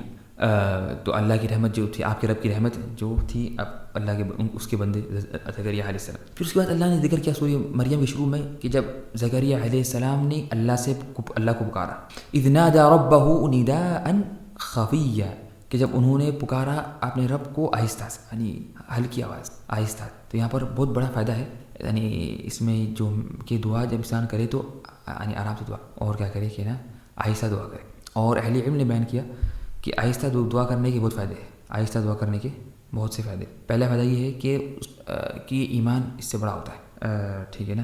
اور یہ ادب کا تقاضا ہے کہ چاہیے کہ ہم یعنی جب انسان جاتا ہے کسی بادشاہوں سے ملنے کے لیے تو وہ ادب آہستہ بات کرتا ہے، زور سے بات نہیں کرتا. اور اللہ کی تو بڑی مثال ہے، اللہ مثال الاعلیٰ. اور یہ خشوع کے لیے زیادہ مناسب ہے، خشوع کے لیے. اور یہ اخلاص میں زیادہ اس کا اثر ہوتا ہے کہ جب انسان جب آہستہ دعا کرے تو اخلاص اس میں زیادہ ہوتا ہے. اور آہستہ دعا کرنے میں انسان کا دل جمع ہوتا ہے. اگر زور سے کرے گا تو اس کا دل یہاں باہر سکتا. اور اس طرح سے جب آہستہ دعا کریں گے تو انسان کو تھکن نہیں ہوگی. تو اگر وہ زور سے کرے ممکن ہے تھوڑی دعا کرے گا اور تھک جائے گا. اس طرح سے آہستہ دعا کرنے میں کیا ہے؟ اس میں ریاکاری سے بچنے کا، اس میں انسان کیا ہے ریاکاری سے بچ سکتا ہے. اور ہر وہ چیز جو اس کی دعا کو روک سکتی ہے اس سے بھی کیا ہے بچ سکتا ہے. ٹھیک ہے نا. اور اس میں یعنی آپ نا حاسدوں کے حسد سے بچ سکتے ہیں کہ اگر آپ نے دعا کی تاکہ لوگ بولیں گے اچھا یہ آپ یہ دعا کر رہے ہیں، یہ مانگ رہے ہیں یعنی آپ اللہ سے، تو لوگ کیا ہے نا. اور لوگ یعنی حاسد تو بہت ہوتے ہیں حتیٰ کہ لوگ یعنی لوگوں سے جلتے ہیں اور حسد کرتے ہیں دعا میں بھی کہ یہی دعا کر رہا ہے. ٹھیک ہے نا. اس طرح سے ایک جو اہم فائدہ ہے اس کا کہ آہستہ دعا کرنے کا کہ اس میں یہ ہے کہ آہستہ دعا کرنا یہ نشانی ہے کہ انسان سمجھتا ہے کہ اللہ تعالیٰ میرے سے بہت قریب ہے، تو مجھے زور سے بولنے کی ضرورت ہی نہیں ہے، اور یہ حقیقت ہے کہ اللہ تعالیٰ کو دلوں کی بات معلوم ہے، تو وہ دعا اس لیے آہستہ کرتا ہے کہ وہ جانتا ہے کہ اللہ تعالیٰ میرے سے بہت قریب ہے، وَنَحْنُ أَقْرَبُ إِلَيْهِ مِنْ حَبْلِ الْوَرِيدِ، ہم اس کے شہرک سے بھی زیادہ قریب ہے۔ تو انسان جب اگر یہ بات کا استحضار کرے اور شعور کرے کہ اللہ میرے سے بہت قریب ہے، تو وہ زور سے چلاتا نہیں۔ اس لیے جب بعض صحابہ کرام زور سے پڑھ رہے تھے تلبیہ حج کے جب حج کے لیے آ رہے تھے، تو کہا کہ آہستہ کرو، کہ تم ایک گونگے بہرے خدا سے نہیں بات کر رہے، نہ اس سے دعا کر رہے، بلکہ اللہ کو ہر چیز سنی آتی، اللہ ہر چیز کو دیکھتا۔ تو یہ تقریباً جو ہم نے جو چیزیں ہم نے جو ذکر کی، تقریباً جو 9 چیزوں کا ذکر کیا ہم نے، جو یعنی آہستہ دعا کرنے کے فائدے۔ تو اس کے بعد اللہ نے فرمایا، اللہ نے یعنی زکریا علیہ السلام کی دعا ذکر کی، اذ نادى ربه نداء خفيا قال رب اني وهن العظم مني واشتعل الراس شيبا۔ تو یہاں پر اللہ نے ذکر کیا زکریا علیہ السلام کی دعا کا، اور بلا شک زکریا علیہ السلام کی دعا میں بہت سے دعا کے آداب ہیں۔ ان کی دعا میں کیا ہے؟ بہت سے دعا کے آداب۔ پہلا یہ کہ انہوں نے دعا آہستہ دعا کی، اور اللہ نے بھی اس کا حکم دیا، یہ اللہ کا آرڈر بھی ہے، ادعوا ربکم تضرعا وخفیہ، اللہ سے دعا کرو عاجزی کے ساتھ اور گڑگڑا کے اور آہستہ، ٹھیک ہے نا۔ اس طرح سے ہی نا جو سیکنڈ ادب یہ ہے کہ انسان ذکر کرے، اپنی عاجزی کا ذکر کرے، دعا میں کیا کرے، دعا کرنے سے پہلے اللہ کے سامنے ذکر کرے اپنی عاجزی کا۔ انہوں نے کیا فرمایا، قال رب انی وہن العظم منی، میرے ہڈیاں کمزور ہو گئی اور میرے سر کے بال سفید ہو گئے، اور میں بڑھاپا شروع ہو گیا اور بڑھاپا آ گیا۔ تو انسان عاجزی کا اظہار کرے اللہ کے سامنے کہ اللہ میں تو بہت کمزور ہوں، میں مسکین ہوں، میں بہت فقیر ہوں، میں بہت عاجز ہوں، میں کچھ نہیں ہوں، یعنی عاجزی کا اظہار کرے دعا میں۔ یہ دعا اس سے قبول ہوتی ہے۔ اللہ کو یہ چیز کیا ہے، اللہ کو یہ چیز یعنی اچھی لگتی ہے اور پسند آتی ہے، ٹھیک ہے نا۔ تو چاہیے کہ نا ہم اللہ کے سامنے اپنی کمزوری کا ذکر کریں اور عاجزی کا اظہار کریں، اور کہیں کہ ہم کچھ نہیں ہیں اور آپ ہر چیز ہیں، اللہ کی تعریف بیان کریں اور اپنی عاجزی کا ذکر کریں۔ اس طرح سے کہ نا وہ، اور یہ بھی، اور اس طرح سے جو تیسرا جو ادب ہے اس میں دعا کا، کہ وہ اللہ تعالیٰ سے کہے کہ اللہ مجھے امید ہے کہ آپ مجھے رد نہیں کریں گے، مجھے واپس نہیں کریں گے۔ اس نے فرمایا وَلَمْ أَكُنْ بِدُعَائِكَ رَبِّ شَقِيًّا۔ اس طرح سے جو چوتھا جو ادب ہے کہ انسان کیا کرے کہ نا، کہ جب بھی دعا کرے تو اصل دین کے لیے دعا کرے، اگرچہ وہ کوئی دنیا کی چیز مانگتا ہے لیکن وہ کہے کہ مجھے اسے دین کے لیے مجھے کرنا ہے۔ جب انہوں نے اللہ سے بچہ طلب کیا تو کہا کہ میں چاہتا ہوں کہ یہ بچہ میرے کام میں آئے دین کے معاملے میں، صرف کیا ہے، دنیا کے لیے نہیں ہے، ٹھیک۔ تو انہوں نے فرمایا وَإِنِّي خِفْتُ الْمَوَالِيَ مِنْ وَرَائِي، ٹھیک ہے، اس کے لیے۔ اس طرح سے پانچواں جو ادب ہے اس میں دعا کا، کہ دعا کی جائے یا رب کے نام سے، یا رب، یعنی تو یہ بھی ہے یا رب۔ اور اکثر دعائیں جو قرآن میں جو ذکر ہے انبیاء کرام کی، وہ ربنا یا رب سے ہے، ربنا یا رب، اور اللہم بھی کہہ سکتے، اللہم بھی اچھی بات ہے، دونوں کا ہی یا رب بھی یا اللہم، طیب۔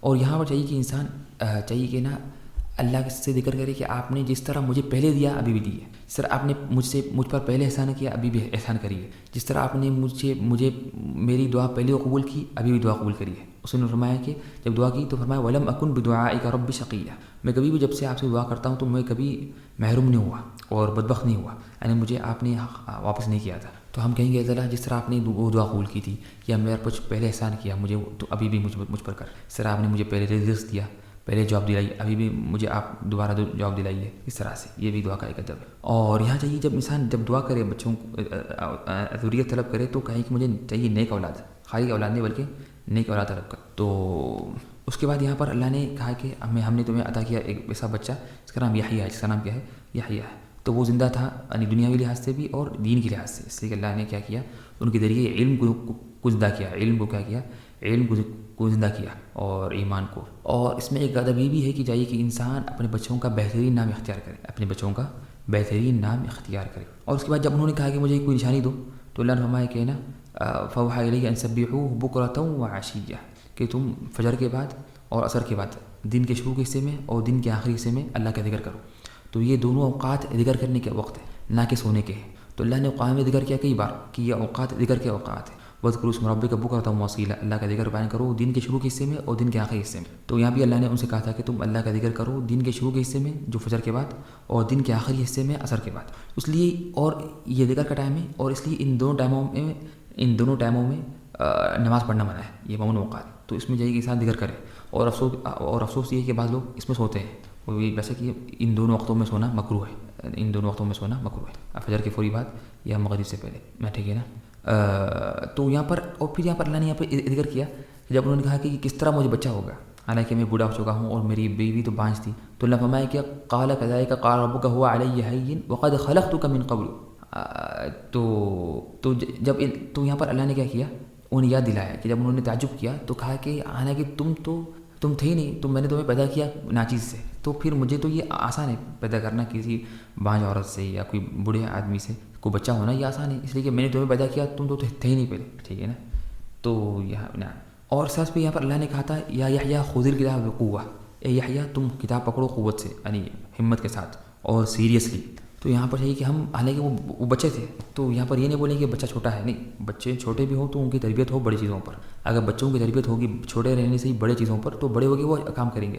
اگر چھوڑ دیں گے چھوٹے رہنے کی، بچہ ہے تو بڑے ہو کر بھی وہ کام نہیں. پھر اللہ نے یہاں پر یحییٰ علیہ السلام کی تعریف کی، کہا کہ وَبَرًّا بِوَالِدَيْهِ وَلَمْ يَكُنْ جَبَّارًا عَصِيًّا. وہ اپنے والدین کے ساتھ ان کا سلوک اچھا تھا، ان کا معاملہ اچھا تھا.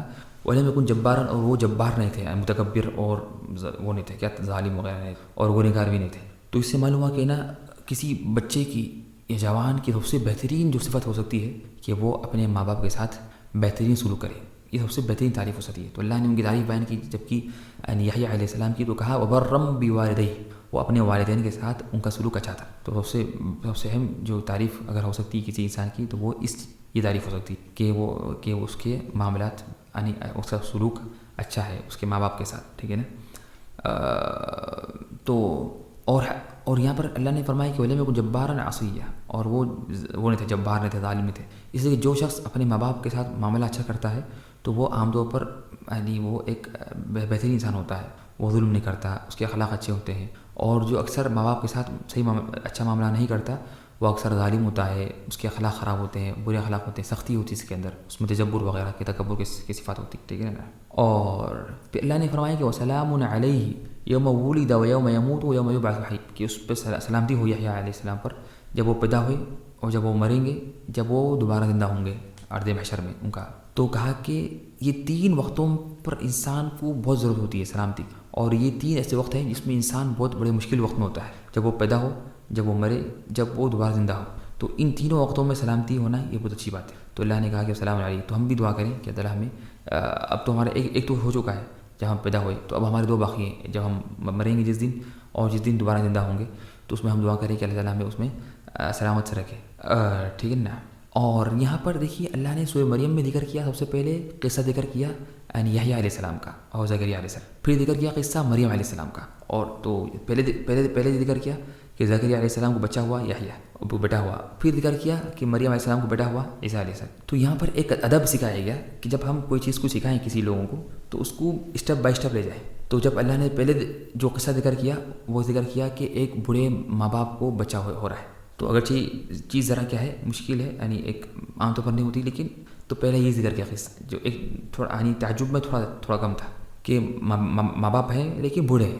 پھر جب لوگوں نے یہ سن لیا قصہ اور وہ سمجھ گئے کہ ہو سکتا ہے، تو اللہ نے پھر اس سے بڑا جو ایک عجیب قصہ ذکر کیا کہ ایک بچہ پیدا ہو بغیر باپ کے، اس طرح سے. تو انسان کیا کرے، بچوں کو اگر کوئی چیز بولنا بھی ہو، کوئی 2 قصے بیان کرنا ہو تو آہستہ آہستہ بات کرے، اسٹیپ بائی اسٹیپ، ٹھیک ہے نا. تو اور اس کے بعد پھر اللہ نے یہاں ذکر کیا جب انہوں نے کہا کہ جب دیکھا کہ جبریل علیہ السلام جب ایک بہترین انسان کی شکل میں آئے تھے تو انہوں نے کہا کہ قالت انی اعوذ بالرحمن منک ان کنت تقیا، تو وہ اللہ کی پناہ میں ہے. تو چاہیے کہ عورت یا کسی انسان کو بھی، اور خاص طور پر عورت کو، اگر کسی نے نعوذ باللہ دعوت دی گناہ کی تو فوری اللہ کی پناہ میں ہے، اس لیے کہ اللہ ہی اس انسان کو روک سکتا ہے گناہ سے. انسان یہ نہیں کہا کہ میں رک جاؤں گا، میں بھاگ جاؤں گا، نہیں، بھائی اللہ کی پناہ میں ہے، اس لیے کہ اللہ ہی اگر چاہے تو انسان گناہ سے بچ سکتا ہے، ٹھیک ہے نا. اور نا ٹھیک ہے نا، اس طرح سے نا. اور نا پھر اس کے بعد اللہ نے جو فرمایا کہ جب مریم علیہ السلام نے جو ہی کہا ان کنت تقیہ، جو کہا مریم علیہ السلام نے، یعنی جو فرشتے سے کہا کہ اگر تم اللہ سے ڈرتے ہو، تو یہاں پر یہ ہے کہ انسان کو جب بھی کوئی گناہ کی دعوت دے تو ہم سب سے پہلے اللہ کی پناہ میں آئیں، پھر ہم جو گناہ کی دعوت دے رہا اس کو ڈرائیں اور کہیں کہ تم اللہ سے ڈرو، اس کو اللہ یاد دلائیں اور اللہ کا کیا کریں اور ڈرائیں کہ اللہ تعالیٰ ہمیں دیکھ رہا ہے، اللہ تعالیٰ ہمیں دیکھ رہا. تو جب بھی ہمیں کوئی دعوت دے گناہ کرنے کی تو ہم اسے اللہ کے عذاب سے ڈرائیں اور کہے کہ اللہ میں دیکھ رہا ہے، اللہ میں دیکھ رہا ہے۔ پھر اس کے بعد اللہ نے یہاں ذکر کیا وَهُزِّي إِلَيْكِ بِجِذْعِ النَّخْلَةِ کہ تم ہلاؤ یعنی جھاڑ کو، یعنی کھجور کے جھاڑ کو، یعنی کہ وہ تھی مریم علیہ السلام ابھی کیا تھی، وہ ایک حاملہ تھی، ٹھیک ہے نا، اور اس وقت وہ بہت کمزور ہوتی ہے، یا حمل کی پوری بات، تو اس وقت عورت بہت کمزور ہوتی ہے۔ پھر بھی اللہ نے کہا کہ اے مریم علیہ السلام تم ہلاؤ جھاڑ کو۔ اللہ چاہتا تو ڈائریکٹ بغیر ہلائے کے اوپر سے کیا کرتا، کھجور کو نیچے کیا کرتا، گرا دیتا، لیکن اللہ نے چاہا کہ اسباب اختیار ہو۔ اسباب کیا ہے؟ اسباب اختیار ہو۔ تو انسان کو ضروری کہ وہ اسباب اختیار کرے۔ انسان کا رزق اس کے سبب سے لگا ہوا ہے، اور یہ توکل کی منافی نہیں ہے، بلکہ یہ توکل ہی ہے۔ توکل یہ ہے کہ انسان اللہ پر کیا بھروسہ کرے اور کام کرے، محنت کرے۔ اللہ نے اس کا حکم دیا۔ تو حالانکہ وہ اتنے کمزور تھی، تو اگر جو جھاڑ ہوتا ہے کھجور کا، اگر اس کو اگر کوئی طاقتور انسان بھی ہلائے تو اس کو مشکل ہے۔ اگر کوئی مرد بھی ہے اور طاقتور بھی ہے، اگر وہ ہلائے تو وہ ہلنا مشکل ہے۔ تو کس طرح اللہ یہ حکم دے رہا ہے کہ ایک کمزور عورت کو کہ تم ہلا اس کو، تو اللہ کا مقصد یہاں تھا کہ اسباب اختیار کرنا۔ ہاں کچھ تو کرو اور ٹچ تو کرو اس کو، ہلا تھوڑا، اگرچہ اسے نہ ہلے لیکن تو اللہ تعالیٰ باقی کا کام پورا کرے گا۔ لیکن ہمارا کام ہے کہ کچھ سبب تو اختیار کرنا، کچھ آگے پہل کرنا، ٹھیک ہے نا۔ اور اللہ تعالیٰ کبھی کیا کرتا ہے، اگرچہ اللہ نے ہر چیز رکھی سبب کے ساتھ، لیکن اللہ تعالیٰ کیا کرتا ہے کبھی کبھار کوئی چیزیں پیدا کرتا ہے بغیر سبب کے، جو لوگوں کے لیے تعجب کی بات ہے۔ جس طرح اللہ نے پیدا کیا عیسیٰ علیہ السلام کو بغیر باپ کے، تاکہ لوگ کو معلوم ہو جائے کہ نا سبب ضروری ہے لیکن سبب اللہ کے ہاتھ کے ہے، اور اللہ کیا ہے، اور اللہ ہے مسبب الاسباب، اسباب کو بنانے والا اللہ تعالیٰ ہے، ٹھیک ہے نا۔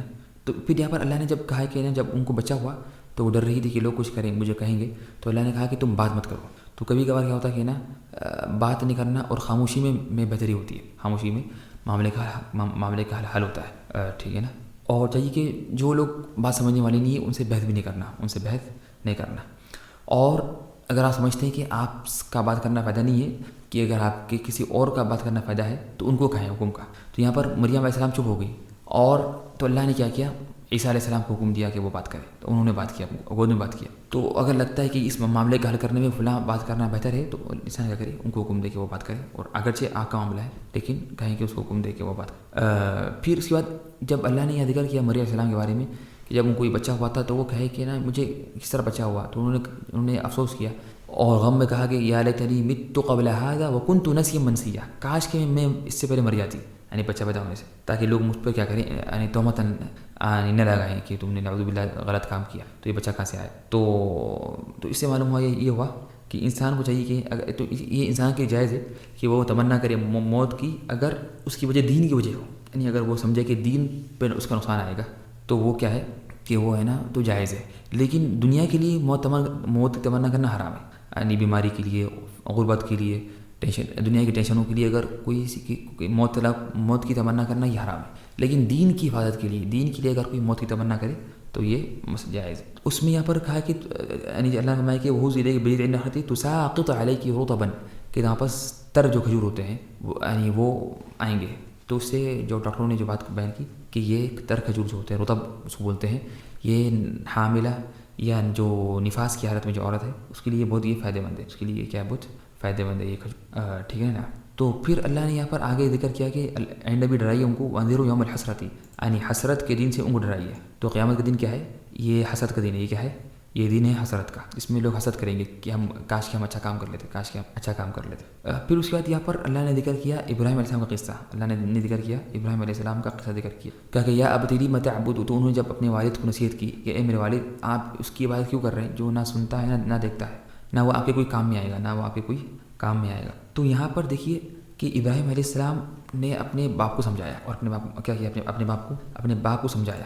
تو لیکن دیکھیے کہ نا کس طرح انہوں نے سمجھایا اپنے باپ کو، کس طرح انہوں نے کیا کیا، اپنے باپ کو سمجھایا۔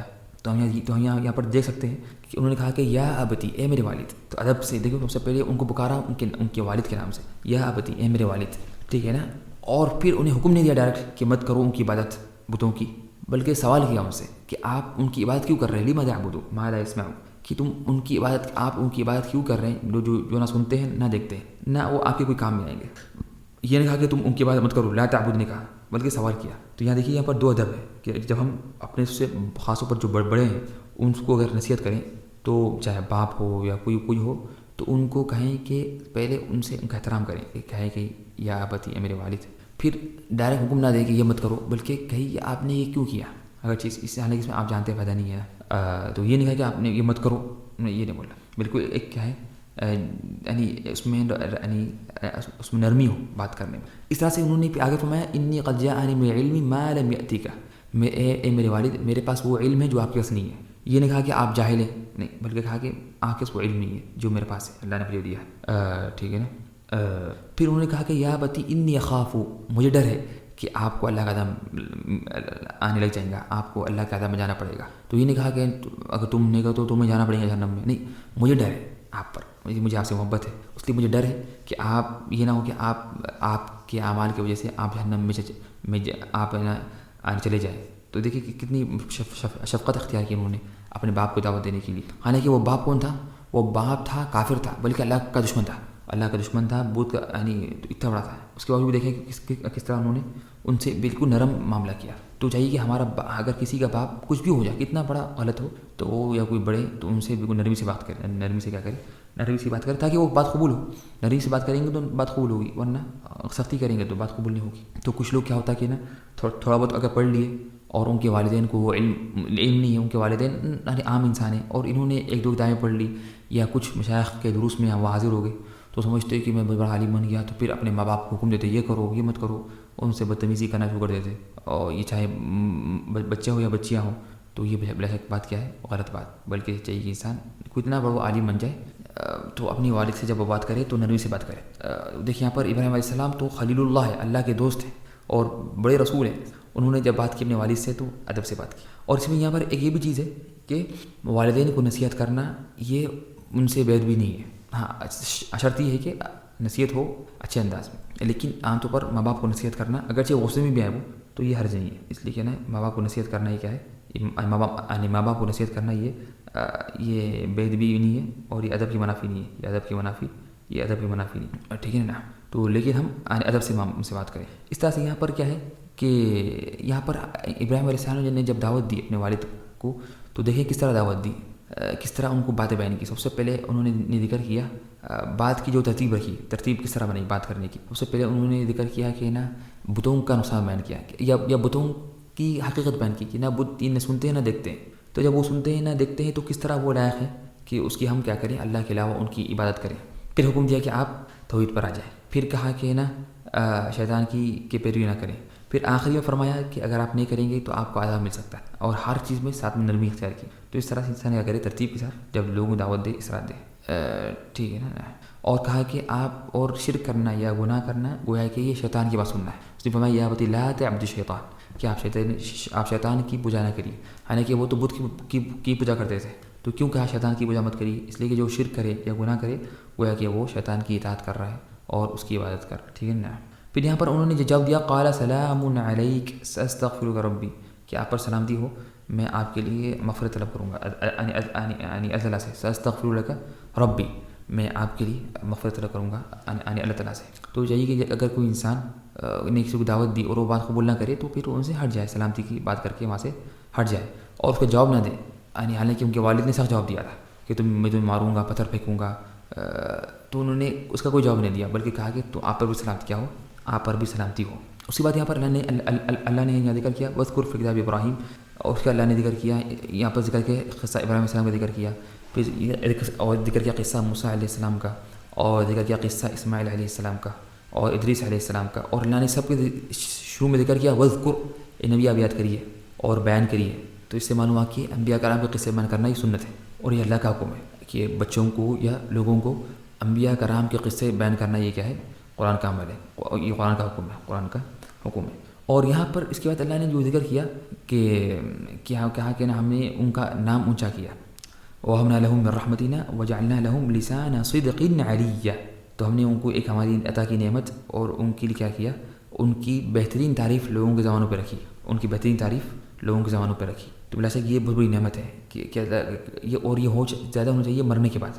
تو یہ بہت بڑی کمال کی بات یہ ہوتی ہے کہ انسان کے مرنے کے بعد لوگ اس کی تعریف کریں. زندگی میں تو لوگ تعریف کریں گے اس کی کچھ مصلحت کے لیے، اس کو خوش کرنے، لیکن اصل تعریف یہ ہوتی ہے کہ ان کے مرنے کے بعد لوگ تعریف کریں. تو یہ صحیح سچی تعریف ہوتی ہے اور یہ ایک بلا شک نعمت ہے. اور انہوں نے اس کی دعا بھی کی تھی جو سورۃ شعراء میں بھی ہے وَجَعَلْ لِي لِسَانَ صِدْقٍ فِي الْآخِرِينَ. ٹھیک ہے نا. اس طرح سے نا اور یہاں پر اہل علم نے بیان کیا کہ جب ان کی زبان اللہ کے ذکر سے تر تھی، جب ان کی زبان اللہ کے ذکر سے تر تھی تو اللہ نے کیا کیا، لوگوں کی زبان میں ان کی تعریف رکھ دی اور ان کی تعریف رکھی ان کی زندگی میں یا مرنے کے بعد۔ پھر اس کے بعد یہاں پر اللہ نے یہ دیکھا کہ قصہ موسیٰ اور ہارون علیہ السلام کا، کہ جب انہوں نے سفارش کی اپنے بھائی کے بارے میں کہ ان کو بھی نبی بنا دی ہے، ان کو بھی کیا کری، نبی بنائی ہے، اس لیے کہ مجھے ان کی ضرورت ہے۔ تو یہاں پر یہاں پر علماء نے بیان کیا کہ اس تاریخ کی سب سے بڑی شفاعت کون سی ہے، وہ ہے جو شفاعت کی تھی موسیٰ علیہ السلام نے اپنے بھائی کے لیے، جو سفارش کی تھی موسیٰ علیہ السلام نے اپنے بھائی کے لیے، تو ان کی سفارش کی وجہ سے اللہ نے ان کو بھی کیا کیا، نبی بنا دیا۔ تو چاہیے کہ انسان سفارش کرے اور سفارش کرے دین کے کاموں میں، اچھے کاموں میں، تو ٹھیک ہے نا۔ پھر اللہ نے یہ ذکر کیا اسماعیل علیہ السلام کے بارے میں کہ وہ اپنے گھر والوں کو حکم دیا کرتے تھے نماز کے بارے میں اور زکوٰۃ کے بارے میں۔ تو یہاں پر چاہیے کہ ہم بھی ماں باپ کی ذمہ داری ہے کہ وہ اپنے گھر والوں کو حکم دیں نماز کے، زکوٰۃ کے اور دین کے بارے میں، اس لیے کہ ہر انسان ذمہ دار ہے اپنے گھر والوں کے بارے میں۔ پھر یہاں پر اللہ نے جب ذکر کیا اتنے انبیاء کرام کے نام تو فرمایا یا تتلیٰ علیہم، جب یہ انبیاء کرام کے سامنے آیات الرحمن، جب ان کے سامنے رحمان کی آیتیں پڑھی جاتی تھی، تتلیٰ علیہم آیات الرحمانی، جب ان کے سامنے اللہ کی آیتیں پڑھی جاتی تھی تو یہ گر جاتے تھے روتے ہوئے اور سجدے میں گر جاتے۔ یہ کیا کرتے، سجدے میں گر جاتے تھے روتے ہوئے۔ تو یہ سنت ہے کہ انسان کیا کرے، قرآن کی تلاوت کے وقت وہ روئے، ٹھیک ہے۔ رونا کیا ہے، تو رونا یہ کیا ہے، سنت ہے، قرآن کی تلاوت کرتا ہے، تو یہ بے شک یہ سنت آج کل لوگ بہت کم کر رہے ہیں۔ اس طرح سے یہاں پر اللہ نے یہاں ذکر کیا کہ ان کے بعد ایسے لوگ آئے جنہوں نے نماز ضائع کر دی اور اپنی خواہشات کی پیروی کی، فخلف من بعدهم خلف اضاعوا الصلاة واتبعوا الشهوات، نماز ضائع کر دی اور اپنی خواہشات کی پیروی کی۔ تو اس سے معلوم ہوا کہ نا کہ نماز ضائع کرنے کی اہم وجہ کیا ہے کہ شہوتوں کی اتباع کرنا اور خواہشات کی پیروی کرنا۔ خواہشات کی پیروی کرنے سے کیا ہوا، انسان نماز ضائع کر، ٹھیک ہے نا۔ نعم۔ اور اللہ نے یہاں پر کہا کہ جنہوں نے نماز ضائع کر دی، تو نماز ضائع کرنا کہا کہ فسوف یلقون غیّا، تو وہ جائیں گے غی میں۔ غی تو بعد کہا کہ یہ جہنم کی وادی ہے، یہ ہلاکت ہے۔ تو اس سے معلوم ہے کہ نماز ضائع کرنا کتنا بڑا گناہ ہے، نماز ضائع کرنا کتنا بڑا گناہ ہے۔ اور اللہ نے یہاں پر صرف ذکر کیا نماز کا، اس لیے کہ جو نماز ضائع کر دے تو وہ باقی کام تو اور ضائع کرے گا، اس لیے کہ نماز تو اہم چیز ہے۔ اگر تو جو شخص نماز ضائع کر دے تو وہ باقی کے کام تو اور ضائع کرے گا، باقی کے کام اور ضائع کرے گا، ٹھیک ہے نا۔ اور یہاں پر نماز ضائع کرنے سے مراد یہ ہے کہ نماز کو دیر سے پڑھنا یا اس میں کاہلی سے پڑھنا، سستی کرنا، ہر وہ سب چیزیں کیا ہے اس میں داخل ہے، ٹھیک ہے نا۔ اس کے بعد پھر اللہ نے فرمایا رب السماوات والارض وما بینہما فاعبدہ واصطبر لعبادتہ، تو هل تعلم له سمیہ، اس آیت میں توحید کی 3 قسمیں کا ذکر کیا ہے۔ اس آیت میں توحید کے 3 قسموں کا ذکر کیا گیا، توحید ربوبیت، الوہیت، اسماء و صفات۔ تو توحید کا ہے ربوبیت جو ہے وہ ہے رب السماوات والارض وما بینہما، اور الوہیت ہے واصطبر فاعبدہ واصطبر لعبادتہ، اور توحید اسماء و صفات ہے هل تعلم له۔ تو ایک ہی آیت میں 3 توحید کے اقسام کا ذکر ہے، تینوں توحید کے اقسام کا ذکر ہے۔ اور اللہ نے آگے فرمایا فاعبدہ واصطبر لعبادتہ، اللہ کی عبادت کرو اور صبر کرو اللہ کی عبادت پر، اور صبر کرو اللہ کی عبادت پر۔ تو اس سے معلوم ہوا کہ نا کہ عبادت کے لیے صبر کرنا ضروری ہے، عبادت کے لیے صبر کرنا ضروری ہے، بغیر صبر کی عبادت نہیں ہو سکتی۔ پھر اللہ نے یہاں پر ذکر کیا اولا یذکر الانسان انا خلقناہ من قبل ولم یک شیئا، ٹھیک ہے نا، کہ جب اللہ نے ذکر کیا کہ انسان کہتا ہے کہ کیا میں دوبارہ اٹھایا جاؤں گا مرنے کے بعد، تو اللہ نے ایک ہی شارٹ میں اور مختصر جواب دیا اور بہترین جواب دیا کہ انسان یہ یاد نہیں کرتا، کیا اسے یاد نہیں ہے کہ ہم نے اس کو پیدا کیا، حالانکہ وہ کچھ نہیں تھا، تو دوبارہ پیدا کرنا تو اور آسان ہے۔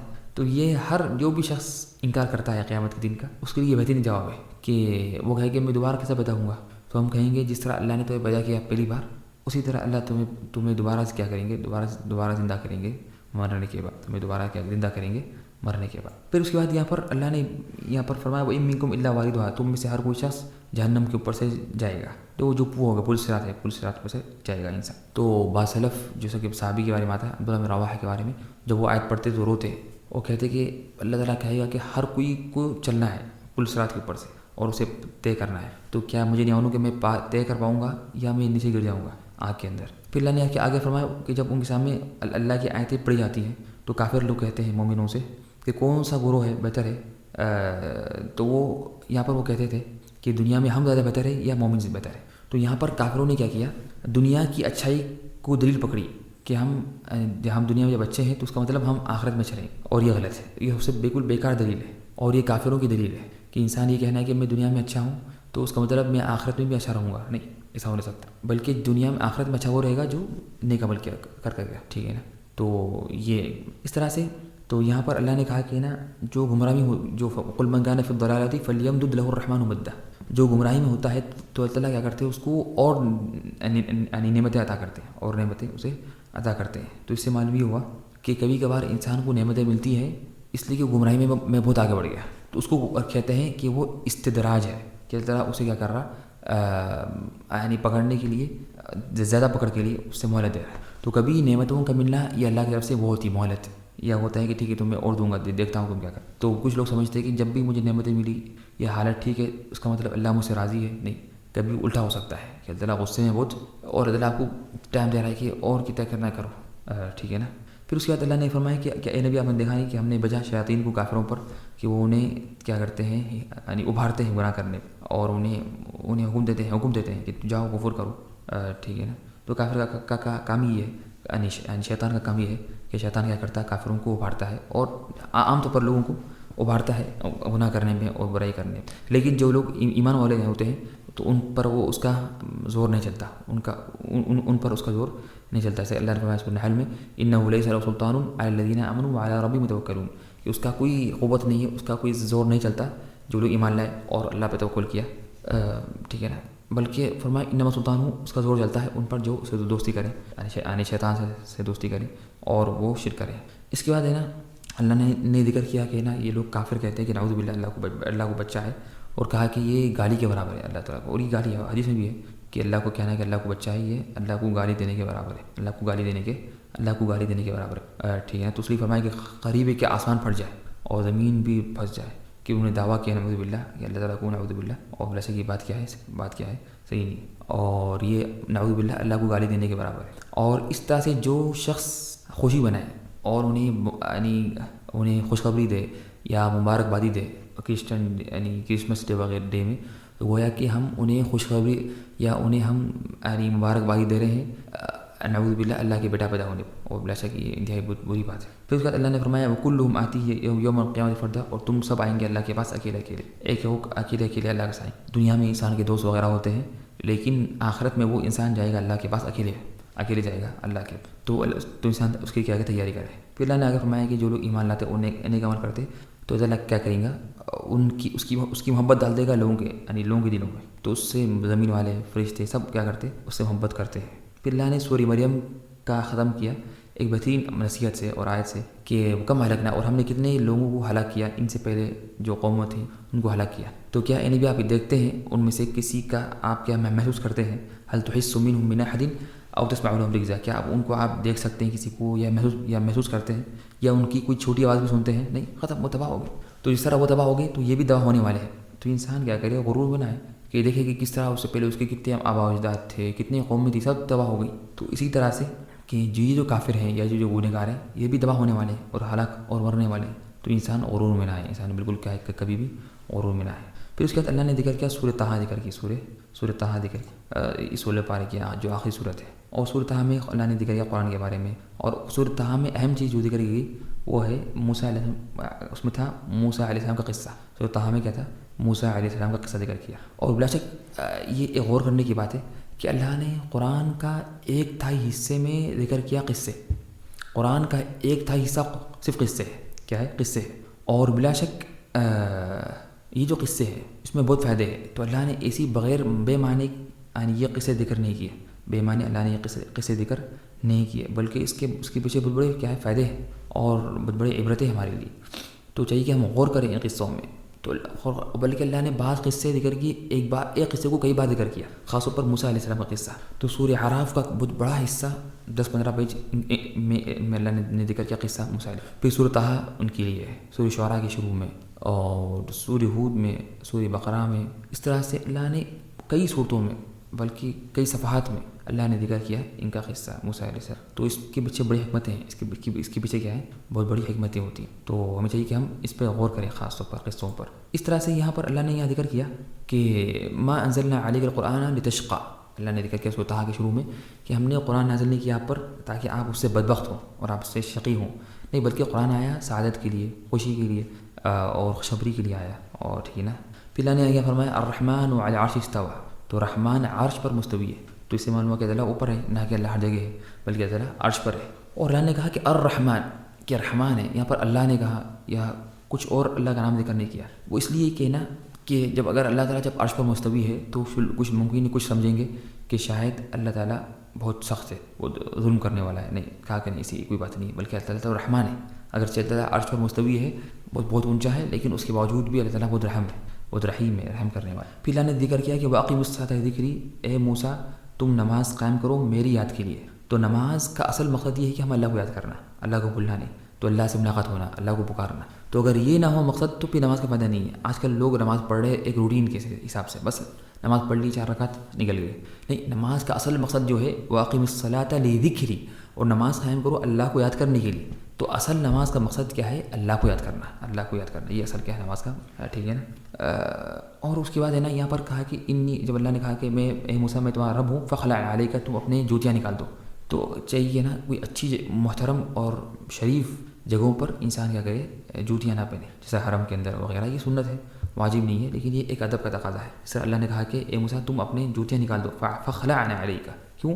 اس لیے کہ انک بالوادی المقدس طویٰ, تم ایک مقدس ایک مبارک جگہ پر ہے. تو پھر اللہ نے ان کو حکم دیا وَأَنَا اخْتَرْتُكَ فَاسْتَمِعْ لِمَا يُوحَىٰ, اور میں نے تمہیں اختیار کیا, فَاسْتَمِعْ, تو تم سنو. تو علم کا پہلا جو مرحلہ ہوتا ہے وہ سننا ہوتا ہے. جو سنتا نہیں ہے وہ بول نہیں سکتا. تو پہلے سننا, پھر سمجھنا, پھر یاد کرنا, پھر عمل کرنا, پھر اس کو پہلانا. تو یہ علم کے 5 کیا ہیں, یہ 5 مرتبے ہیں جس کو ذکر کیا سفیان بن عیینہ رحمہ اللہ نے ذکر کیا کہ علم کے 5 مرتبے ہیں. پہلے سننا, پھر سمجھنا, پھر حفظ کرنا, پھر عمل کرنا, پھر اس کو پہلانا. تو اللہ نے فرمایا وَأَنَا اخْتَرْتُكَ فَاسْتَمِعْ لِمَا يُوحَىٰ, اور میں نے تمہیں چوز کیا ہے تو تم سنو جو تم پر وحی کیا ہے. اس کے بعد ہے نا یہاں پر اپنے ہاتھ سے کمانا, یہ سنت ہے انبیاء کرام کی, اپنے ہاتھ سے کمانا. تو اللہ نے فرمایا کہ تمہارے ہاتھ میں لاٹھی کیا ہے؟ تو انہوں نے کہا کہ قال هي عصاي اتوكا عليها واهش بها على غنمي. اور تو موسیٰ علیہ السلام کیا کرتے تھے؟ اسباب اختیار کرنے خود اپنے ہاتھ سے کماتے تھے. اور یا پھر انہوں نے دعا کی اللہ تعالیٰ سے, قال رب اشرح لي صدری. تو چاہیے کہ داعی اللہ تعالیٰ سے دعا کرے کہ اللہ اس کی مدد کر دین کے کام کے لیے, دین میں کام کرنے کے لیے اللہ میری مدد کر. تو یہ دعا کرنا کیا ہے؟ سنت ہے. اس نے کہا کہ قال رب اشرح لي صدری. اور انہوں نے یہاں پر دعا کرنا بہت ضروری ہے داعی کے لیے, رات میں دعا کرنا خاص طور پر داعی کے لیے ضروری ہے کہ وہ دعا کرے. اس طرح سے انہوں نے دعا کی قال رب اشرح لي صدری, اللہ تعالیٰ میرا سینہ کھول دے. تو داعی کے لیے بہت ضروری ہے کہ وہ اس کا سینہ کیا ہو, اس کا دل کھلا ہو, اس کو وہ نا کھلے دل کا ہو, تنگ دل کا نہ ہو. اور برداشت کرنے کی صفت, برداشت کیسے کہ لوگ بہت سی باتیں کہیں گے, بہت سی چیزیں بولیں گے, تو اگر وہ غصے میں آئے تو پھر وہ دعوت یعنی اس کو دینا مشکل ہو جاتا ہے. تو داعی کے لیے اہم صفت یہ ہے کہ اس کو وہ ایک ہے نا کیا ہو, کھلے دل کا ہو, کھلے دل کا ہو. اگر وہ نہ بھی ہو تو وہ دعا کرے اللہ تعالیٰ سے کہ اللہ تعالیٰ کیا کرے رب اشرح لي صدری. اس طرح سے اپنی کسی بھائی کی مدد لینا یا کوئی قریبی جو لوگ ہیں ان کی مدد لینا دین کے معاملے میں کوئی مسئلہ نہیں ہے. انہوں نے موسیٰ علیہ السلام نے اپنے سگے بھائی کی مدد لی دین کے کام کرنے کے لیے. پھر اس کے بعد یہاں پر یعنی اللہ نے حکم دیا پر موسیٰ اور ہارون علیہ السلام کو, فقولا لہ, جاؤ اس کے پاس, جاؤ فرعون کے پاس اور جا کے اس سے میٹھی بات کرو, نرم بات کرو. فقولا لہ قولا لینا لعلہ یتذکر, شاید کہ وہ نصیحت حاصل کر لے, شاید کہ وہ نصیحت حاصل کر لے, او یخشا, یا وہ ڈر جائے, یا وہ کیا کرے, یا وہ ڈر جائے. تو یہاں دیکھیے کہ اس میں بہت بڑی نصیحت ہے ہمارے لیے. یہاں پر دیکھیے اللہ تعالیٰ نے حکم دیا موسیٰ علیہ السلام کو کہ جاؤ اس کے پاس اور جا کر اس سے نرم بات کرو, شاید کہ وہ ڈر جائے یا وہ نصیحت حاصل کرے. تو اس میں بہت بڑے فائدے کہ یہاں دیکھیے کہ موسیٰ علیہ السلام بہت بڑے رسول ہیں اور نبی ہیں. اللہ نے ان کو حکم دیا کہ جاؤ ملاقات کرو فرعون سے جو سب سے بڑا بدماش تھا اور طاغی تھا اور سرکش تھا. تو پھر بھی اللہ نے کہا کہ جاؤ اس سے نرم بات کرو, ٹھیک ہے نا. تو داعی کتنا بھی اچھا ہو جائے وہ موسیٰ علیہ السلام سے اچھا نہیں ہو سکتا. اور مدعو جس کو ہم دعوت دیں جو بدماش ہے وہ کتنا ہو جائے بدماش, وہ فرعون سے بدماش نہیں ہو سکتا. تو دونوں چاہیے کہ ہم دونوں حالتوں میں یعنی ہم کتنے بڑے داعی ہو جائیں, سامنے والا کتنا بڑا وہ ہو جائے یعنی غیرت انسان, تو اس سے ہم کیا کریں گے, نرمی سے بات کریں گے, اس سے میٹھی بات کریں گے. فقولا لہ قولا لینا, نرم بات کرنا ہے. پھر اللہ نے فرمایا قال لا تخافا, کہ تم مت ڈرو, کہ میں تمہارے ساتھ ہوں, سن رہا بھی ہوں, دیکھ رہا بھی ہوں, ٹھیک ہے نا. تو اس کا مطلب یہ ہے کہ اللہ تعالیٰ ساتھ میں نہیں ہے بلکہ اللہ تعالیٰ سننے اور دیکھنے کے لحاظ سے ساتھ میں. تو جو قرآن میں آتا ہے کہ وَهُوَ مَعَكُمْ أَيْنَمَا كُنتُمْ, تم جہاں کہیں بھی ہو اللہ تمہارے ساتھ ہے, تو اس کا مطلب ہے کہ اللہ تعالیٰ دیکھنے میں اور سننے میں ہمارے ساتھ ہے. ورنہ اصل تو اللہ کی ذات تو عرش پر مستوی ہے, جیسے ہم نے کہا کہ الرحمن علی العرش استوى. اور یہ اس طرح ہے جس طرح اللہ نے فرمایا ان اللہ مع الصابرین, اللہ تعالیٰ ہے صبر کرنے والوں کے ساتھ, یعنی اللہ ان کی مدد کریں گا, نہ کہ اللہ تعالیٰ ان کی بازو ہے, جیسے جو بعض لوگ سمجھتے ہیں کہ نعوذ باللہ اللہ ہر جگہ ہے. نعم ٹھیک ہے نا, اس طرح سے. اس کے بعد یہاں پر اللہ نے کہا کہ کہہ دو والسلام علی من اتبع الہدی, سلامتی اس پر جو ہدایت کا راستہ اختیار کرے, جو ہدایت کا راستہ اختیار کرے. تو یہاں پر علماء نے بیان کیا کہ اگر کسی انسان کو, پھر اس کے بعد یہاں اللہ نے ذکر کیا والسلام علی من اتبع الہدی, کہ سلامتی ہو اس پر جو ہدایت کی پیروی کرے, جو ہدایت خدا کی اتباع کرے. ٹھیک ہے نا.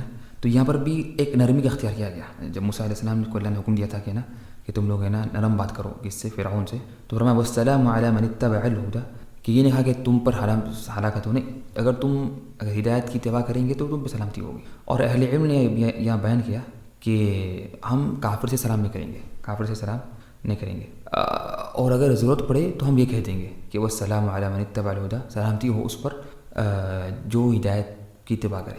لیکن السلام علیکم ورحمۃ اللہ وبرکاتہ یہ صرف مسلمانوں کی. ٹھیک ہے نا. پھر اللہ نے آگے فرمایا, جب اس نے سوال کیا فرعون نے کہ وہ پہلے لوگ کا کیا حکم ہے, تو فرمایا قال علمها عند ربی فی کتاب, تو موسیٰ علیہ السلام نے کہا کہ اس کا علم اللہ کے پاس ایک کتاب میں لکھا ہوا. تو اس سے علماء نے ایک فائدہ نکالا کہ علم کو چاہیے کہ ہم لکھیں. کیا کریں ہم علم کو لکھیں, نوٹ کریں. تو اللہ تعالیٰ چاہتا تو بھی اللہ کو کتاب کی ضرورت نہیں تھی, تو اللہ نے پھر بھی کیا کیا کہ کتاب میں لکھا, اس کی لوح محفوظ میں لکھا. ٹھیک ہے نا. اور اس طرح سے جب انہوں نے پھر اس کے بعد اللہ نے کہا کہ قال موعدکم یوم الزینہ, کہ ہمارا جو موعد ہے, جو وقت ہے, وہ ہے یوم الزینہ. تو موسیٰ علیہ السلام نے یہ اختیار کیا اس لیے کہ اس میں لوگ زیادہ جمع ہوتے ہیں. تو چاہیے کہ داعی ایسے اوقات کو اختیار کرے جس میں لوگ زیادہ ہوتے ہیں, تاکہ اس میں دعوت دے سکے. اور پھر انہوں نے مناظرہ کیا اور ڈیبیٹ کی. تو ڈیبیٹ کرنا جائز ہے, لیکن اگر اس کو فائدہ ہو اس کا, ورنہ اگر فائدہ نہ ہو یا سامنے والا بات ماننے والا نہیں ہے یا الٹا نقصان ہوگا, تو پھر چاہیے کہ انسان مناظرہ نہ کرے, اور مناظرہ وہ کرے جو علم والا ہو, تھوڑا بہت پڑھ کے نہیں کرنا, ورنہ اس سے الٹا نقصان. ٹھیک ہے نا. تو اس کے بعد پھر یہ ہے کہ نا, تو اللہ نے فرمایا کہ یخیل الیہ من سحرہم, کہ وہ جادوگر ہو, وہ ہے نا صرف وہم تھا ان کا. تو جادوگر صرف وہ وہم کر سکتے ہیں, وہ حقیقت میں کوئی چیز ہے نا چینج نہیں کر سکتے. وہ کسی لوہے کو لکڑی نہیں بنا سکتے, نہ اٹھا نہیں کر سکتے, بلکہ ان کا جو کام کر سکتے ہیں وہ صرف وہم کر سکتے. ٹھیک ہے نا. لیکن جادو کی حقیقت ہے, اس سے انسان بیمار ہو سکتا ہے, یہ ہو سکتا ہے, لیکن وہ چیز کو چینج نہیں کر سکتا, یعنی ان کی بھی ایک حد ہے. ٹھیک ہے نا.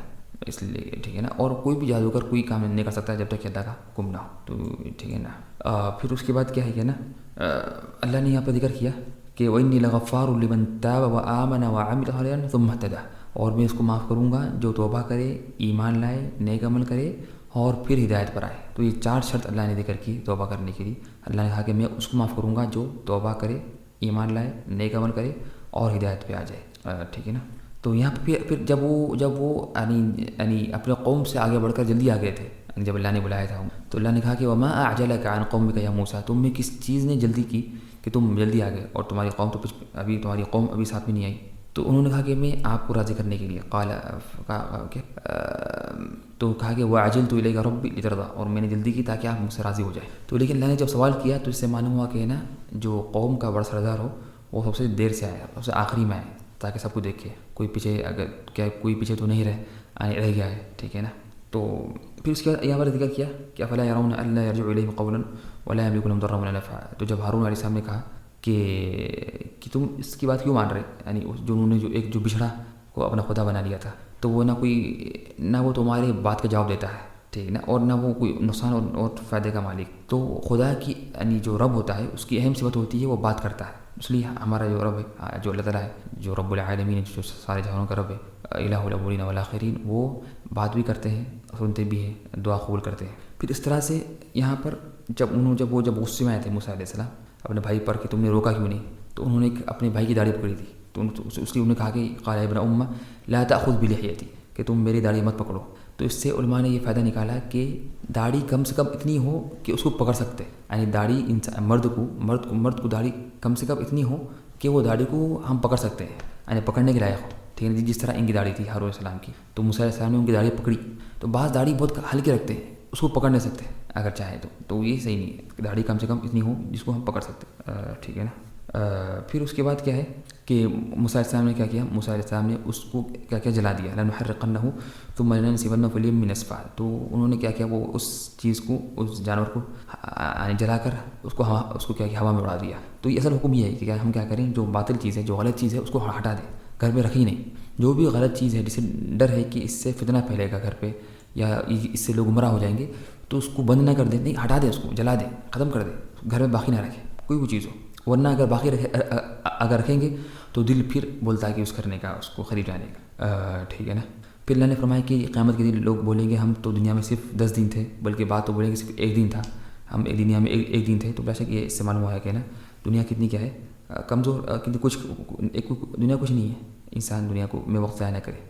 اور پھر اس کے بعد اللہ نے یہاں کہا کہ کہ یہاں پر اللہ نے فرمایا کہ لوگ آپ سے سوال کرتے ہیں آنے پہاڑوں کے بارے میں، وَقُلْ يَنْسِفُهَا رَبِّي نَسْفًا، تو اللہ اسے کیا کرے گا، اسے ریزہ کر دے گا۔ تو اللہ نے ذکر کیا قرآن، یعنی پہاڑوں کی صفات جو ذکر کی قرآن میں کہ قیامت کے دن کس طرح پہاڑ ہوں گے، تو شروع میں بیان کیا کہ اسے ہوا میں چلائیں گے، فرمایا وَإِذَا الْجِبَالُ سُيِّرَتْ، اور جگہ فرمایا وَتَرَى الْجِبَالَ تَحْسَبُهَا جَامِدَةً وَهِيَ تَمُرُّ مَرَّ السَّحَابِ، جو سورہ نمل میں۔ پھر فرمایا کہ تعالیٰ اس کو بنا دیں گے ایک ریت کی طرح، یوم ترجف الارض والجبال وکانت الجبال کثیبا مہیلا، اور کبھی فرمایا کہ ہم اس کو بنا دیں گے پہاڑوں کو ایک روئی کی طرح، یوم تکون السماء کالمہل وتکون الجبال کالعہن، اور جو سورہ قاریہ میں بھی ہے وتکون الجبال کالعہن المنفوش، ٹھیک ہے نا۔ تو یہ سب چیزیں ہوں گی قیامت کے دن پہاڑوں کے ساتھ، حالانکہ پہاڑ اتنے بڑے مضبوط ہیں، لیکن اللہ کیا کرے گا، اس کو اتنی مختلف چیزیں ساتھ میں کریں گے پہاڑوں کے، تاکہ معلوم ہو کہ جب یہ پہاڑ کے ساتھ الگ کر سکتا ہے تو ہم تو کچھ نہیں ہے، ٹھیک ہے نا۔ پھر اللہ نے اس میں آگے فرمایا وَلَا تَعْجَلْ بِالْقُرْآنِ،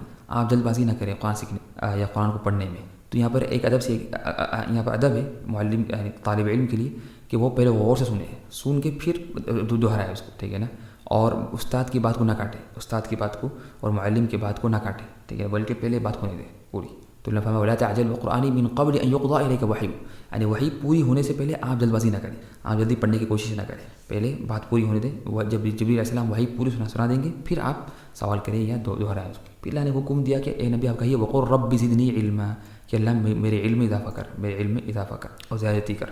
تو اہل علم نے بیان کیا کہ نا کہ اللہ نے اپنے نبی رسول محمد صلی اللہ علیہ وسلم کو کسی بات کا حکم نہیں دیا کہ اس میں وہ زیادتی طلب کریں سوائے علم کے۔ تو ہمیں چاہیے کہ ہم ہمیشہ یہ دعا کریں رب زدنی علما، اور ہمیشہ علم حاصل کرتے رہیں، ٹھیک ہے نا۔ اور اس میں یہ بھی کہ انسان جب پھر اللہ نے ذکر کیا سورۃ طٰہٰ کے آخری میں، یعنی آدم علیہ السلام کا قصہ ذکر کیا، آدم علیہ السلام کا قصہ ذکر کیا کہ کس طرح ان کو شیطان نے بھٹکایا۔ تو انسان شیطان کے مکر سے بھٹکانے سے بے خوف نہ ہو جائے، اگرچہ وہ نبی بھی بن جائے۔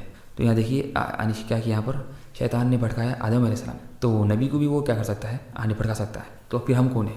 تو یہ نہیں کہا کہ میں تو بہت دیندار ہوں، میں بہت یہ ہوں، میں وہ ہوں، کچھ نہیں بول سکتے۔ نبی بھی ہے تو آپ کو ممکن ہے، ٹھیک ہے نا۔ پھر اس کے بعد یہاں پر اللہ نے ذکر کیا کہ کس طرح شیطان نے بھٹکایا آدم علیہ السلام کو، کہ کہا کہ کیا میں تمہیں نہ بتاؤں ایسے جھاڑ کے بارے میں جو تمہیں ہمیشہ کے لیے خلد، هل ادلک علی شجرۃ الخلد وملک لا یبلی، ٹھیک ہے نا۔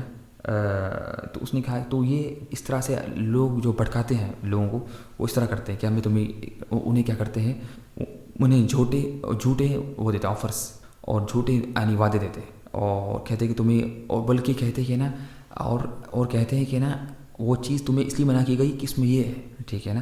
تو یہ اکثر ہوتا ہے، اکثر کیا کرتے ہیں کہ جو بھٹکانے والے ہوتے ہیں وہ آ کر یہ کہتے ہیں کہ جو چیز منع ہوتی ہے تو کہتے ہیں کہ انہوں نے یہ چیز تاؤں کو اس لیے منع کی اس لیے اس میں یہ فائدہ ہے، حالانکہ اس میں کچھ نہیں ہوتا، بلکہ انہوں نے وہ چیز منع کی اس میں نقصان ہے بول کے، لیکن یہ کہتے ہیں نہیں، بلکہ وہ اس لیے منع کیا کہ شاید تمہیں بہت بڑا فائدہ مل جائے گا، اس لیے وہ چاہتے ہیں کہ نا وہ فائدہ تمہیں نہ ملے، تو اس لیے انہوں نے تمہیں منع کر دیا یہ کام، اس لیے انہوں نے کیا کہ تمہیں یہ کام سے منع کر دیا، ٹھیک ہے نا۔ تو اس طرح سے آج کل کچھ لوگ شیطان کی پیروی کرتے ہوئے اس طرح بعض لوگوں کو کیا کرتے ہیں، دھوکہ دیتے ہیں اور گمراہ کرتے ہیں، ٹھیک ہے نا۔ اور پھر اللہ نے فرمایا ومن اعرض عن ذکری فإن له معیشۃ ضنکا، اور جو میری ذکر سے منہ پھیر لے اس کی میں کیا کروں گا، اس کی میں زندگی تنگ کر دوں گا، اس کی معیشت کو کیا کروں گا، تنگ کر دوں گا۔ تو میرا صحیح کیا ہے، تو جو اللہ کے ذکر سے دور ہو جائے اس کی زندگی خراب ہو جائے گی، اور ٹھیک۔ تو اور اس لیے یہاں پر اہل علم نے بیان کیا کہ جو شخص اپنی جسم کو راحت پہنچائے گا زیادہ تو اس کا جسم اتنا کیا ہو، تھک جائے گا، اس کا جسم کیا ہوگا، تھک جائے گا۔ تو روح کو اگر ہم چاہتے ہیں کہ ہماری روح سکون سے رہے تو جسم کو تھکانا پڑے گا، اور اگر ہم جسم کو آرام دیں گے تو روح تنگ ہو جائے گی. روح کیا ہو جائے گی؟ روح تنگ ہو جائے گی. ٹھیک ہے نا. اور اگر ہم دیکھتے ہیں کہ اللہ نے فرمایا کہ جو اللہ کے ذکر سے منہ پھیر لے اس کی زندگی تنگ ہو جائے گی. لیکن ہم دیکھتے ہیں کہ بعض کافر فل مزے میں ہے. بعض کافر کیا ہے؟ بہت مزے میں ہے. تو ہم کہیں گے یہاں پر اللہ نے یہ نہیں کہا کہ یعنی یہاں پر دل کی بات ہے. تو اس کی دین اگر ہم سامنے سے دیکھتے ہیں کہ اگرچہ وہ دنیا کی اس کو بہت بڑی نعمتیں ملی ہیں لیکن اس کے دل میں اتنی جو تنگی ہوتی ہے اور وہ ہوتی ہے، حسرت ہوتی ہے، چاہے دنیا میں یا آخرت میں، دنیا میں یا آخرت میں. اس لیے بعض سلف نے کہا کہ یہ آیت کا تعلق یعنی آخرت سے ہے، یہ آیت کا تعلق آخرت سے. لیکن دنیا میں بھی اگرچہ ان نعمتیں ملتی ہیں لیکن ان کی تنگی بہت ہوتی ہے، ان سکون نہیں ملتا. ٹھیک ہے نا. اس لیے ہم دیکھتے ہیں کہ نا زیادہ جو کرتے ہیں خودکشی وہ وہاں پر ہے، یوروپ وغیرہ میں، اگرچہ وہاں پر نعمتیں بہت ہیں.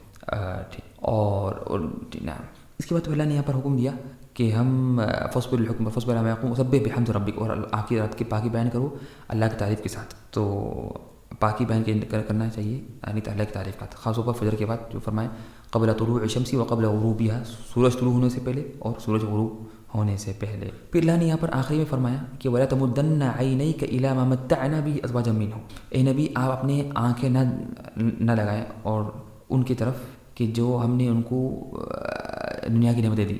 تو یہاں پر اللہ تعالیٰ نے منع کیا اپنے نبی محمد صلی اللہ علیہ وسلم کو کہ آپ ان کی طرف نہ دیکھیں جن کو اللہ نے ہم نے نعمتیں دی. بعض تو چاہیے کہ انسان جن کو اللہ نے دنیا دی ان کی طرف نہ دیکھے، یعنی کیا ہے ان کو اللہ نے کیا دیا اور کیا ہے ان کے پاس، کیا گاڑی ہے، کیا گھر ہے، کیا وہ ہے. نہیں، یہ منع ہے. اس سے اللہ نے منع کیا اپنے نبی صلی اللہ علیہ وسلم کو یہ کام کرنے سے. تو ہمیں بھی منع ہے کہ ہم کیا کریں کہ وہاں دیکھیں ان کی طرف. اگر ہم دیکھیں گے تو ہمارے دل میں پھر وہ چیز کی خواہش آئے گی، پھر ہمیں اللہ کی نعمتیں ہم پر جو ہیں اس کا خیال نہیں ہوگا اور اس کو ہم سمجھیں گے وہ تو بہت کم نعمتیں ہیں اور ہم دنیا میں پڑ جائیں گے. ٹھیک ہے نا. بلکہ اور اس سے قناعت ختم ہو جائے گی. نہیں، اس لیے اللہ نے منع کیا کہ وَلَا تَمُدَّنَّ عَيْنَيْكَ، اور اے نبی آپ نگاہیں وہاں آگے نہ بڑھائیں ان کے پاس جن کو ہم نے دنیا دی. بلکہ اللہ نے حکم دیا کہ صبر کرو، بلکہ دیکھو اپنے سے جو نیچے لوگوں کو، اپنے سے جو نیچے لوگوں کو کی طرف دیکھو. ٹھیک ہے نا. اور آپ کو پتہ بھی نہیں، اگر آپ دیکھیں گے ان کے پاس تو آپ کو وہ چیز نہ ملے گی ان کی نعمتیں، بلکہ آپ کے دل میں حسرت آئے گی اور وہ آئے گی ارے کاش کہ میرے پاس بھی وہ چیز ہوتی. تو آپ دیکھیں مت وہاں پر. تو آج کل اور یہ چاہے یعنی جو فزیکل طور پر ہو یا آن لائن بھی، آج کل آن لائن بھی لوگ دیکھتے ہیں کہ نا کس طرح وہ بڑے جو مالدار لوگ کس طرح کھانا کھا رہے ہیں، کس طرح وہ گھوم رہے پھر رہے. تو یہ سب غلط ہے، یہ جائز نہیں دیکھنا. یہ داخل ہے یہ آیت میں، وَلَا تَمُدَّنَّ عَيْنَيْكَ میں یہ داخل ہے یہ. تو آج کل لوگ کیا کرتے ہیں، جو دیکھتے ہیں کیا ولاگس اسٹوریز کہ وہ وہاں گئے، تو یہ سب اس سے کیا ہوتا ہے کہ ہمارے دل میں وہ پیدا ہوتی ہے، حسرت ہے پیدا. تو یہ بلا شک کیا ہے. اور یہ بیوقوفی بھی دیکھنا، ولاگس دیکھنا یوٹیوب پر، وہ گھومنے جا رہے ہیں، وہ کھا رہے ہیں، پی رہے ہیں، وہ تو ان کا معاملہ ہے. اور اللہ نے ہمیں منع کیا ان کی طرف دیکھنے سے. وَلَا تَمُدَّنَّ عَيْنَيْكَ إِلَىٰ مَا مَتَّعْنَا بِهِ أَزْوَاجًا مِّنْهُمْ. ٹھیک ہے نا. بلکہ اس سے انسان کی زندگی خراب ہو جائے گی اور اس کا دل خراب ہو جائے گا. ٹھیک ہے نا. اور اللہ کی جو نعمتیں اس پر ہے وہ اس کا خیال نہیں کرے گا، اس کا احترام نہیں کرے گا اور اس کو سمجھے گا کہ نا وہ بہت کم نعمتیں میں. ٹھیک ہے نا. تو اس کے بعد یہاں پر کیا ہے، اللہ نے یہاں آخر میں حکم دیا کہ وَأَمُرْ أَهْلَكَ بِالصَّلَاةِ وَاصْطَبِرْ عَلَيْهَا لَا نَسْأَلُكَ رِزْقًا، کہ اے نبی آپ حکم دیں اپنے گھر والوں کو نماز کا اور ہم آپ سے رزق طلب نہیں کرتے، ہم آپ سے رزق طلب نہیں کرتے. تو یہاں پر علماء نے بیان کیا کہ یہاں پر اللہ نے حکم دیا نماز کا، پھر ذکر کیا رزق کا. تو اس سے معلوم ہوا کہ نا رزق حاصل کرنے کے لیے سب سے اہم وجہ نماز ہے. نماز پڑھیں گے تو انشاءاللہ رزق زیادہ ملے گا باذن اللہ. تو یہ کچھ باتیں تھیں جو ہم نے ذکر کی 16ویں پارے کے جو کچھ فائدے ہم نے ذکر کیے. تو اللہ سے دعا ہے کہ اللہ ہمیں قبول کرے اور ہمیں قرآن سمجھنے کی توفیق عطا فرمائے. آمین یا رب العالمین. السلام علیکم ورحمۃ اللہ وبرکاتہ.